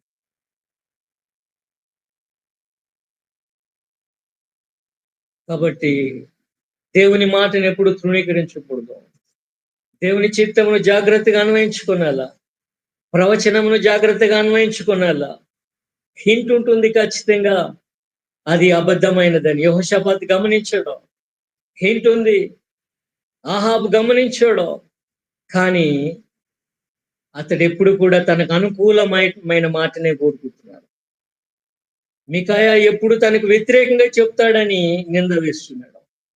దేవుని చిత్తమే నిజమైన ప్రవక్త చెప్తాడు. నిజమైన ప్రవక్తే మోమాటం లేకుండా చెప్పు ప్రవక్తే నాకు కావాలి అన్నది అతనికి ఆలోచనలో లేదు. జాగ్రత్త. మనకు అనుకూలమైన మాట ప్రాముఖ్యం కాదు. దేవుని వాక్యం నుండి మనకు అనుకూలమైన మాట ప్రాముఖ్యం కాదు. ఏది సరి అయిన మాట మన జీవితానికి మనల్ని నడిపించేది ఏది మనము ఎరగాల్సిన వారు. దుష్ట సాంగత్యం మంచి నడవడిని చెడగొడుతుంది. యెహోషాపాతు కూడా ఆహాబును బట్టి చెడిన వానిగా ఉంటున్నాడు. భంగపడిన వానిగా ఉంటున్నాడు. కష్టాల్లో పడ్డట్టుగా ఉంటున్నాడు. విశ్వాసి అంతరాత్మ మనస్సాక్షి చలనంగా ఉంటది కాబట్టి సత్యాన్ని గుర్తించగలదు. దేవుని మాట ఏది కానిదేది గుర్తించగలదు. ఖచ్చితంగా నేను ఈ పని చేయాలి అన్నది ఒకవేళ గుర్తింపలేకపోయినా తప్పేదో ఒప్పేదో మాత్రము తను చేయబోతున్నది మాత్రము దేవుని బిడ్డలు ఎరగగలుగుతారు. వారి మనస్సాక్షి వారికి చెప్తుంది. యెహోషాపాతు గుర్తించాడు. అందుకే ఇంకా ప్రవక్తలు లేరా అని అడుగుతాడు. ఇంకా ప్రవక్తలు లేరా అని అడుగుతాడు. దేవుని పిల్లలు సత్యాన్ని వెతకాలి. దేవుని చిత్తాన్ని వెతకాలి. అంతేగాని ఆత్మ సంతృప్తిని కాదు. తమ అనుకూలమైన మాటని కాదు. సిద్ధిగా ఇనుప కొమ్ములు చేయించుకొని పొడిచేలాగు నువ్వు గెలుస్తావని చెప్పి అబద్ధ ప్రవక్తగా తెలియజేశాడు. ఈ గుర్తు పాఠాలు ఈ పాత నిబంధన ప్రవక్తలు వాడే విధానం. వారు ఉపమానంగా లేదా గురుతుల రూపంలో సందేశాన్ని తీసుకొని వస్తారు. దావీదు పాపం చేశాడని చెప్పినప్పుడు కూడా నాతాను ఒక చక్కని ఉపమానం చెప్తాడు. చక్కని ఉపమానం చెప్తాడు. కాబట్టి ప్రవక్త దేవుని సందేశాన్ని తీసుకున్నప్పుడు అతడు ఒక దృశ్యంగా స్వీకరించిన, ఆయన స్వరముగా విన్న, దర్శనంగా చూచిన, తాను అర్థమయ్యేటట్లుగా భిన్నంగా కూడా కొన్ని మార్లు వెల్లడి చేస్తాడు. దృశ్యీకరించడానికి లేదా గుర్తుల రూపంలో సందేశం ఇవ్వడానికి ప్రవక్త ప్రయత్నము చేస్తాడు. అందరికీ అనుకూలంగా ఉండేది చెప్పు అని అడిగినప్పుడు మీకాయా ఒప్పులేదు. ఎందుకంటే దేవుని చిత్తం చెప్పటము నిజ ప్రవక్త యొక్క లక్షణం. ప్రజలను తృప్తిపరచటము, ప్రజలను మభ్యపుచ్చటము, పాడు చేయటము నిజమైన ప్రవక్త యొక్క ఉద్దేశంగా. ప్రవక్తల నోట అబద్ధ ఆత్మను మనం ఇక్కడ చూస్తాం. ప్రవక్తల నోట అబద్ధ ఆత్మను చూస్తున్నాం. సాతానుడు ఎప్పుడు సిద్ధంగా ఉంటాడు. కొంతమంది ప్రవక్తలు ప్రొఫెషనల్స్. ఒక 400 మందిని రాజు నియమించుకున్నాడు ప్రవక్తలను ప్రవచించడానికి. వారు ఇక రాజు యొక్క ఆస్థానములో ఒక ఉద్యోగంగా దానిని చేస్తూ, వారు దానిని బట్టి పోషింపబడుతూ, వారు ఏం చేస్తున్నారు? రాజుకు అనుకూలమైన ప్రవచనాలు తెస్తూ వస్తున్నారు. ఆహాబు తన తృప్తి కొరకు ఆ పనిని చేసుకుంటున్నాడు. ఇది మతమే తప్ప దేవునిని అనుసరించు విధానము, మార్గము కాదు. దేవుని బిడ్డలైనటువంటి వారు నిత్యం కూడా అన్వేషిస్తూ ఉండాలి. ప్రవచనము ఒక నమ్మకమైన ప్రవచనమైన దాన్ని వివేచించాలి. లేఖనము అలాగుందో లేదో చూడాల. అపోస్తలులు ప్రకటించిన, పరలోకం నుండి దేవదూత దిగి వచ్చి ప్రకటించిన లేఖనము అలాగే ఉందా లేదా? అది దేవుని చిత్తమేనా కాదా అని పరిశోధించాలి, పరీక్షించాలి. దేవుని మాట గాక మరొక మాట తెలియచేయుట శాపగ్రస్తమని పౌలు భక్తుడు రాస్తాడు. కాబట్టి వివేచనను వాడాలి. దేవుని బిడ్డలకు ఆ వివేచన ఉంటుంది అంతరంగంలో. పరిశుద్ధాత్మ సహాయము నడిపింపు ఉంటుంది, గమనించాలి. ఆహాబు తరువాత అతని కుమారుడు రాజుగా అయ్యాడు. అహజ్యా రాజు అయ్యాడు.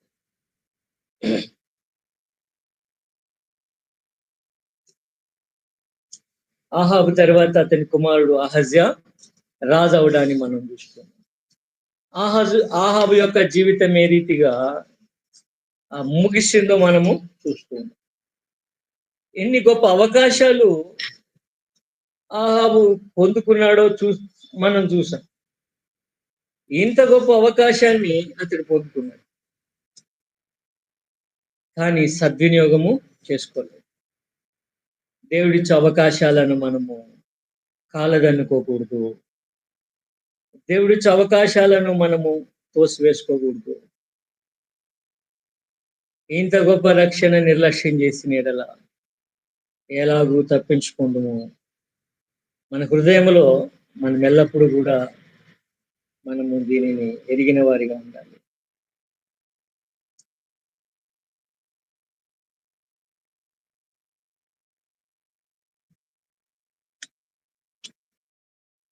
ఆహాబు మరణమైన తర్వాత మోయాబీలు కూడా ఇశ్రాయేల్ వారి మీద తిరుగుబడ్డారంట. 2 రాజుల గ్రంథం 2వ అధ్యాయం మనం ఆహాబు మరణమైన తర్వాత మోయాబీలు కూడా తిరుగుబడ్డారంట. అహజ్యా షమ్రోనులో తన మేడ గది కిటికీలో నుండి క్రిందపడి రోగి అయ్యాడు. మేడ గదిలో కిటికీలో కూర్చొని అక్కడి నుండి క్రింద పడ్డాడు, రోగి అయ్యాడు. అహజ్యా ఆహాబు కుమారుడు క్రిందపడి గాయపడ్డాడు.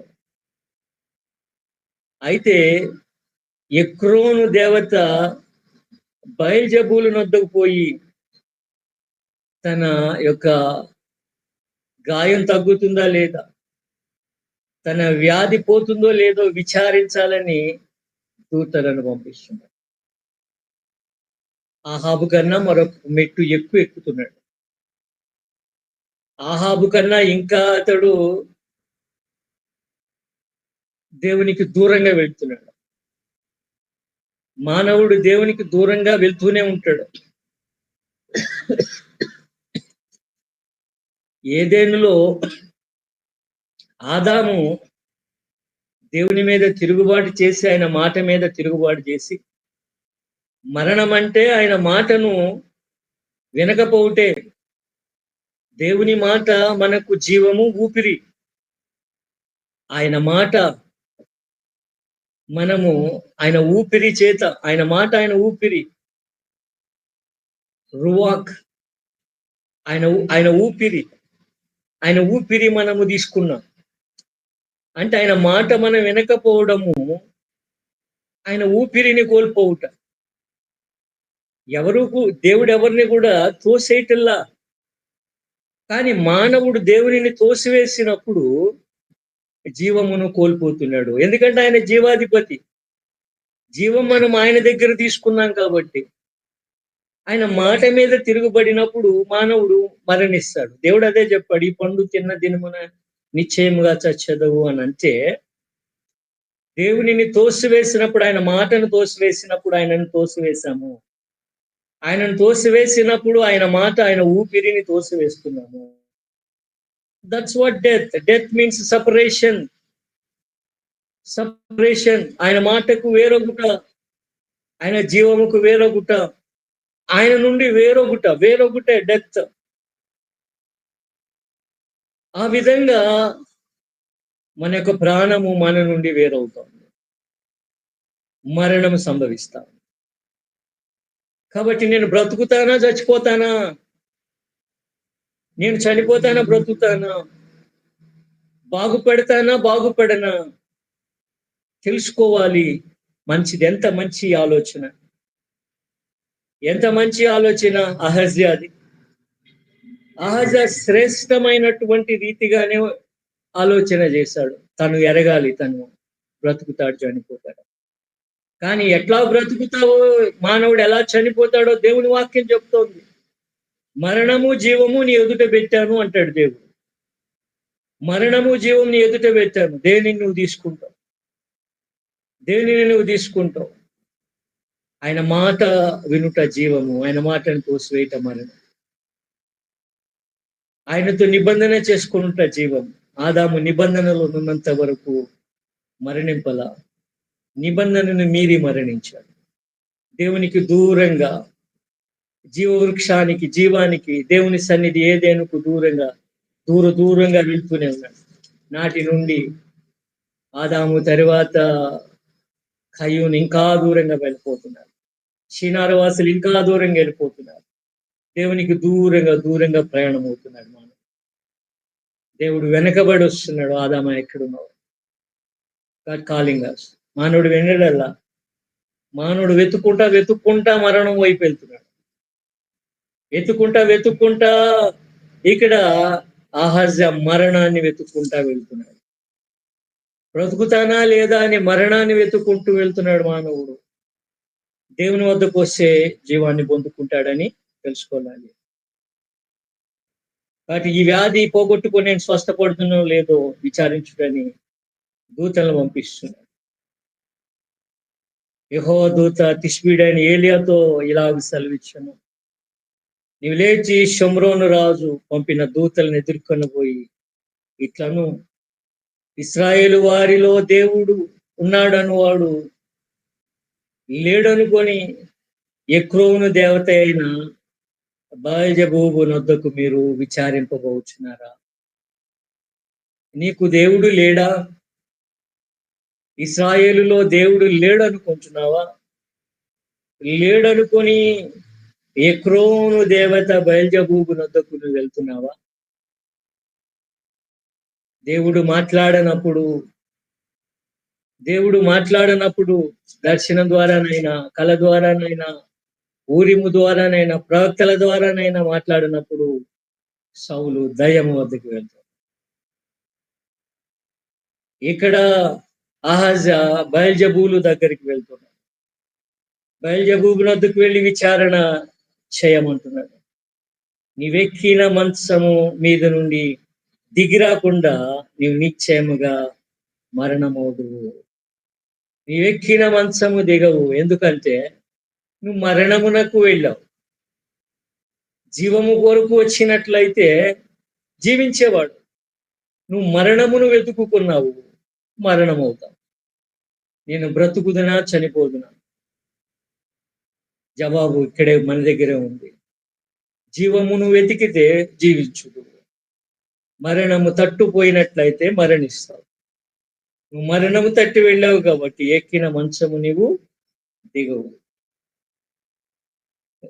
దూతలు వచ్చి రాజుకి అది చెప్తున్నారు. ఒక మనుషుడు మాకు ఎదురుపడి ఈ సంగతి తెలియజేశారు. నువ్వు ఎక్కిన మంచము దిగవని రాజుకు తెలియచే, మరణమోదు అని చెప్పండి. అంటే ఈ మాట చెప్పిన మనుషుడు ఎలాగున్నాడు, ఎలాంటి వాడు, ఎలాగున్నాడు రాజు అడుగుతున్నాడు. అతడు గొంగళి ధరించుకొని నడుముకు తోలు దట్టి కట్టుకున్నవాడు అని చెప్తే ఆ మనుషుడు తిష్బీయుడైన ఏలియా. ఏమని ఒక మనిషిని పోల్చుకుంటున్నారు కానీ అతని సందేశమును బట్టి, అతని రూపమును బట్టి, అతని జీవితమును బట్టి ఒక మనిషిని పోల్చుకుంటున్నాము. మరి ఆయన సందేశాన్ని బట్టి దేవుని సందేశాన్ని ఇది దేవుని సందేశం అని పోల్చుకోలేకపోతున్నాము. సందేశమును బట్టి ఇది దేవునిది అని ఎందుకు పోల్చుకోలేకపోతున్నాము? నా ప్రశ్న మీకు అర్థమైంది అనుకుంటున్నాను. ఒక మనిషిని మనం పోల్చుకుంటున్నాము స్వభావం బట్టి, రూపమును బట్టి. మంచివాడు, చెడ్డవాడు పోల్చుకుంటున్నాము. ఫలానా మనుషుడు పోల్చుకుంటున్నాము. అతడి తిష్బీయుడైన ఏలియా అతని సందేశమును బట్టి, అతని రూపమును బట్టి తెలుసుకుంటున్నాడు చూడకోకుండానే అహజ్యా. మరి ఆ సందేశము దేవునిదని ఎందుకు పోల్చుకోలేకపోతున్నాడు? దేవుని నుండి వచ్చిన మాట పశ్చాత్తాపడి ఏం చేయాలి నేనెప్పుడు పాపం చేశానని అతడు అనలేదు గదా! కాబట్టి ఎళ్లి అతనిని లాక్కొని రావాలని సైన్యాన్ని పంపిస్తున్నాడు. వారు పోయి దైవజనుడా నీవు దిగు రావాలని ఆజ్ఞాపిస్తున్నాము అంటుంది. ఒక గుంపు సైన్యపు గుంపు. ఒక 50 మంది ఒక అధిపతితో పంపించి అతనిని లాక్కొని రావాలని అహజ్యా తెలియజేస్తే అతడెళ్ళి ఏలీయాతో అంటున్నాడు, దైవజనుడా నువ్వు రావాలి అని ఆజ్ఞాపిస్తూ, నేను దైవజనుడనైతే అగ్ని ఆకాశం నుండి దిగివచ్చి నిన్ను నీ 50 మందిని దహించునుగాక. నిన్ను నీ 50 మందిని దహించునుగాక. మరి ఒక 50 మందిని పంపిస్తున్నాడు. అతడు దురుసుగా ప్రవర్తిస్తున్నాడు దైవజనునితో. అతనితో కూడా ఏలియా అంటున్నాడు, నేను దైవజనుడైతే అగ్ని ఆకాశం నుండి దిగి వచ్చి నిన్ను నీ 50 మందిని దహించునుగాక అని చెప్పుగా ఆకాశం నుండి దేవుని అగ్ని దిగి వచ్చి వారిని దహించి ఇంకా రాజు పంపిస్తూ ఉన్నాడు. కానీ మూడో వాడు దైవభక్తి కలిగిన వాడు, జ్ఞానం కలిగిన వాడు, తన మనస్సాక్షిని చలనభరితం చేసుకున్నటువంటి వాడు, ఎవరి దగ్గర ఎలాగుండాలో, దేవుని సన్నిధిని ఎలాగూ ప్రవర్తింపాలో అతడు తెలుసుకున్నాడు.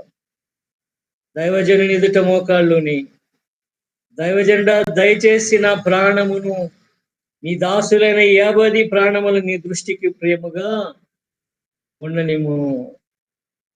తన ప్రాణములే కాదు, తన జనుల ప్రాణములు నాయకుడు చూసుకుంటాడు. తన ప్రాణము పోయినా పర్వాలేదు కదా, తనొక్కడవుతాడు. తన కుటుంబమే బాధపడుతుంది. కానీ తన ఆనుకున్న తనను వెంబడిస్తున్న అనేకులు చనిపోకూడదు కదా. అయ్యా నా ప్రాణము మాత్రమే కాదు, నాతోనున్న 50 ప్రాణములు నీ దృష్టికి ప్రియముగా ఉండనివ్వయ్యా, ప్రియముగా ఉండనివ్వు. ఆకాశం నుండి అగ్ని దిగి ఆ దళాధిపతులను, ఆ ఇద్దరిని దహించుట, వారి అనుచరులను దహించుట అతడు ఎరిగి ఉన్నాడు. మనవి చేసుకుంటున్నాడు దేవుని సన్నిధిని. కాబట్టి దేవుని నుండి స్పష్టమైన జవాబు ఏలియాకు వస్తుంది. వానికి భయపడక వానితో కూడా దిగిపోము, వానితో కూడా వెళ్ళుము. అతడు హాని చేసేవాడు కాదులే, వెళ్ళు, భక్తి కలిగిన వాడే, వెళ్ళు అతనితో.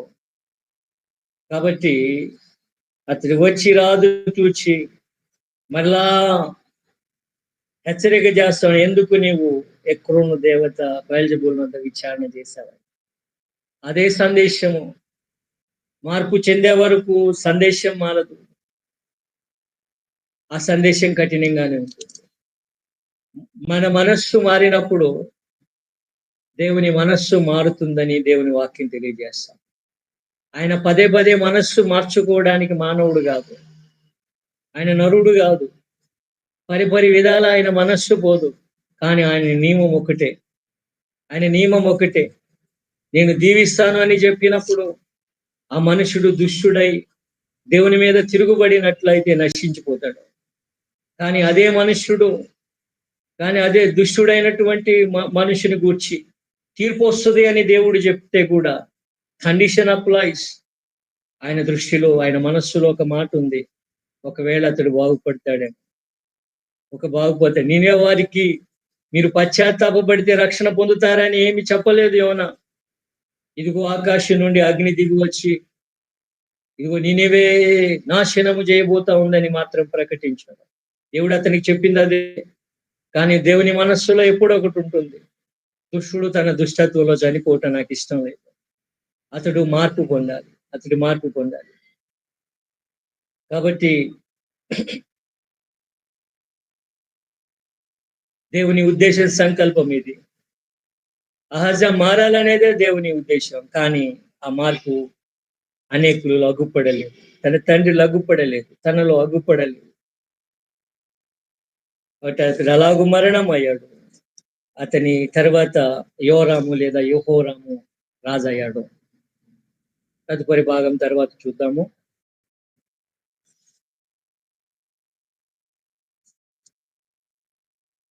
Time for doubts. ఏదైనా మీ సందేహము చెప్పిన దానిలో కావచ్చు, ఈ రాజుల యొక్క జీవితాలలో కావచ్చు, మీరు అడగొచ్చు.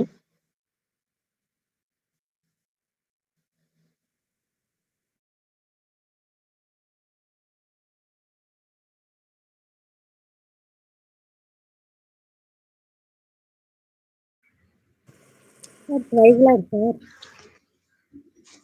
ఇప్పుడు ఉత్తర రాజ్యము, దక్షిణ రాజ్యము ఒక్కసారే జరిగినాయి కదా సార్ కాలాలు. ఉత్తర రాజ్యం ఓ పక్క నుంచి వెళ్తుంది, దక్షిణ రాజ్యం ఓ పక్క నుంచి వెళ్తుంది. అయితే మనం డివైడ్ చేసి ఒక వరుస వెళ్తున్నాం. అదే ఉత్తర సార్. రాజ్య రాజుల గురించి చెప్పుకుంటూ వెళ్తున్నాం. సార్ ప్రవక్తలు అదే ఉన్నారు కదా. రాజుల గ్రంథంలోనేమో సమాంతరంగా ఇక్కడ ఈ యూదా రాజుల పాలన, ఇశ్రాయేల్ రాజుల పాలన సమాంతరంగా వెళ్తుంది. అదే దినవృత్తాంతాల గ్రంథానికి వెళ్ళేసరికి ఒక యూదా రాజుల పాలనే కనపడుతుంది. సార్ అంటే ఇప్పుడు ఉత్తర రాజ్యం ఇక్కడితో సమాప్తం అయిపోద్ది సార్, రాజులు 2వ గ్రంథం వరకు అయిపోతుందాం. ఎందుకంటే 722లో కాస్త ముందుగానే పతనం అయిపోయింది. ఆరికన్నా ముందుగానే యూదా రాజ్యం కన్నా కూడా ఉత్తర రాజ్యం త్వరగా పతనం అయిపోయింది. ఎందుకంటే అందరూ దుష్టులైన రాజులు కదా. అవును సార్, అవును సార్. యూదా రాజ్యంలో మంచి రాజులు వచ్చారు కాబట్టి కొనసాగింది. సార్ మరి ఇప్పుడు ప్రవక్తలు ఉన్నారు కదా సార్, అంటే ఉత్తర రాజ్యంలో ప్రవక్తలు, యూదా రాజ్యం ప్రవక్తలు అక్కడ ఇక్కడ 2 చోట్ల కనిపిస్తారా సార్, లేకపోతే ఎక్కడ రాజ్యానికి సంబంధించిన ప్రవక్తలు అక్కడే ఉంటారా సార్? ఉత్తర రాజ్యంలో ప్రవక్తలు పరిచయం చేశారంటే దక్షిణ రాజ్య ప్రజలు కూడా దీంతో ఎంత దేశం, ఇస్రాయెల్ దేశం చిన్న దేశము. ఎంత దేశం అని అంటే ఇస్రాయెల్ దేశము మన ఆంధ్ర కన్నా కూడా చిన్నది. ఇంకా ఉమ్మడి రాష్ట్రంగా ఉన్నప్పుడు 3వ వంతు ఉండదు. చిన్న రాష్ట్రం, చిన్న దేశం. అందుకే అంటాడు కదా, తలకొక గుప్పుడు మట్టి తీసుకుంటే షుమ్రోను మట్టే ఉండదు షుమ్రోన్లో అంటాడు. చిన్న దేశం కానీ గొప్ప కార్యాలు దేవుడు చేశాడు.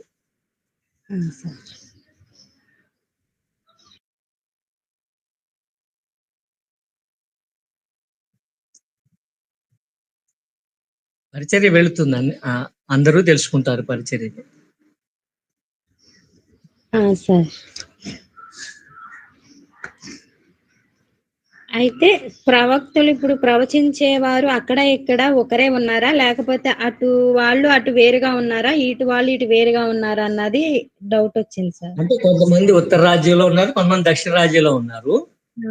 ఇప్పుడు మనకి తెలంగాణలో ఒక మంచి దైవజనుడు ఉంటే మనం తెలుసుకోవట్లేదు ఆయన గురించి, అట్లాగే తెలుసుకుంటాం. అదే సార్, థ్యాంక్ యూ సార్.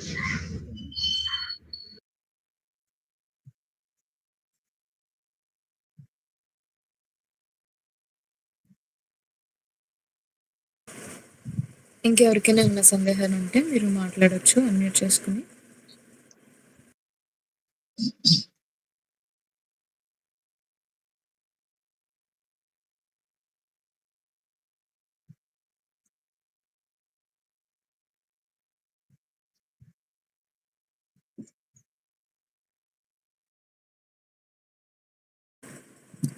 ఎవరికైనా ఏమైనా సందేహాలు ఉన్నాయా?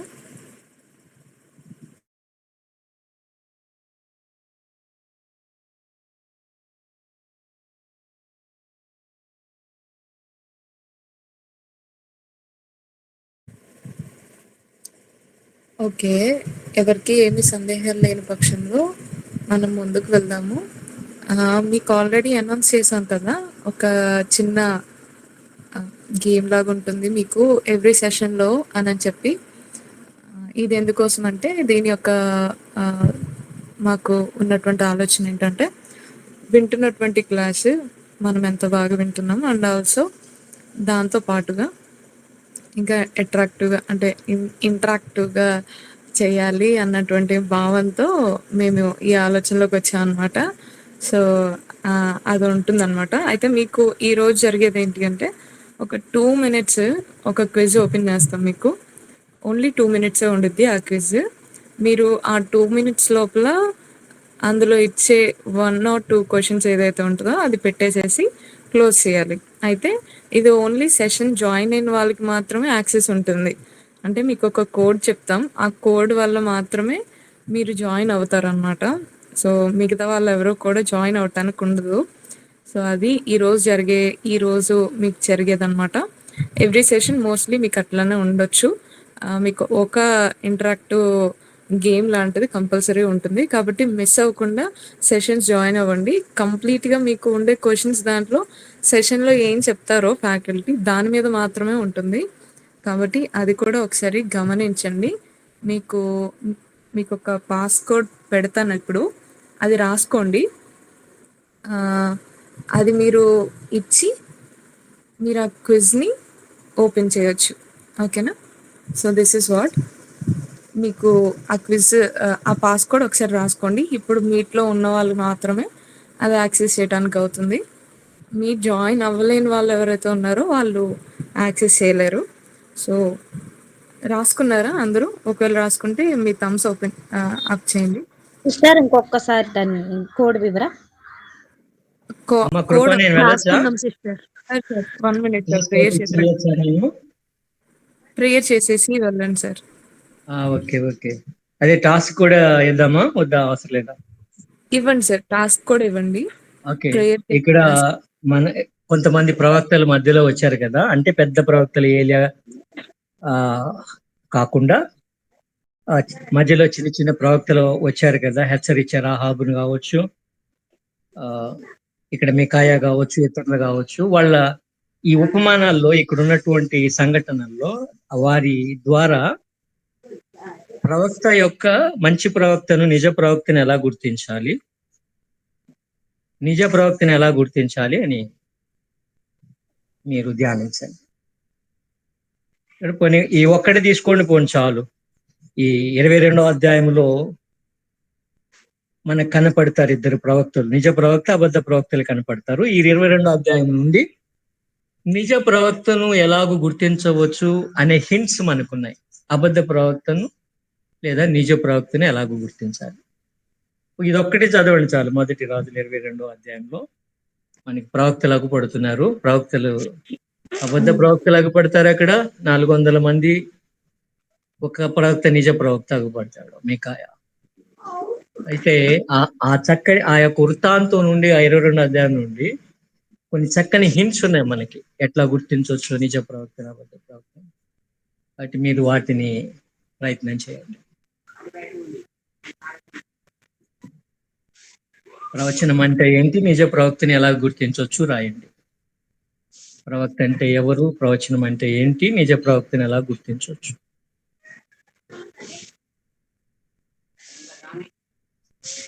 ఓకేనా?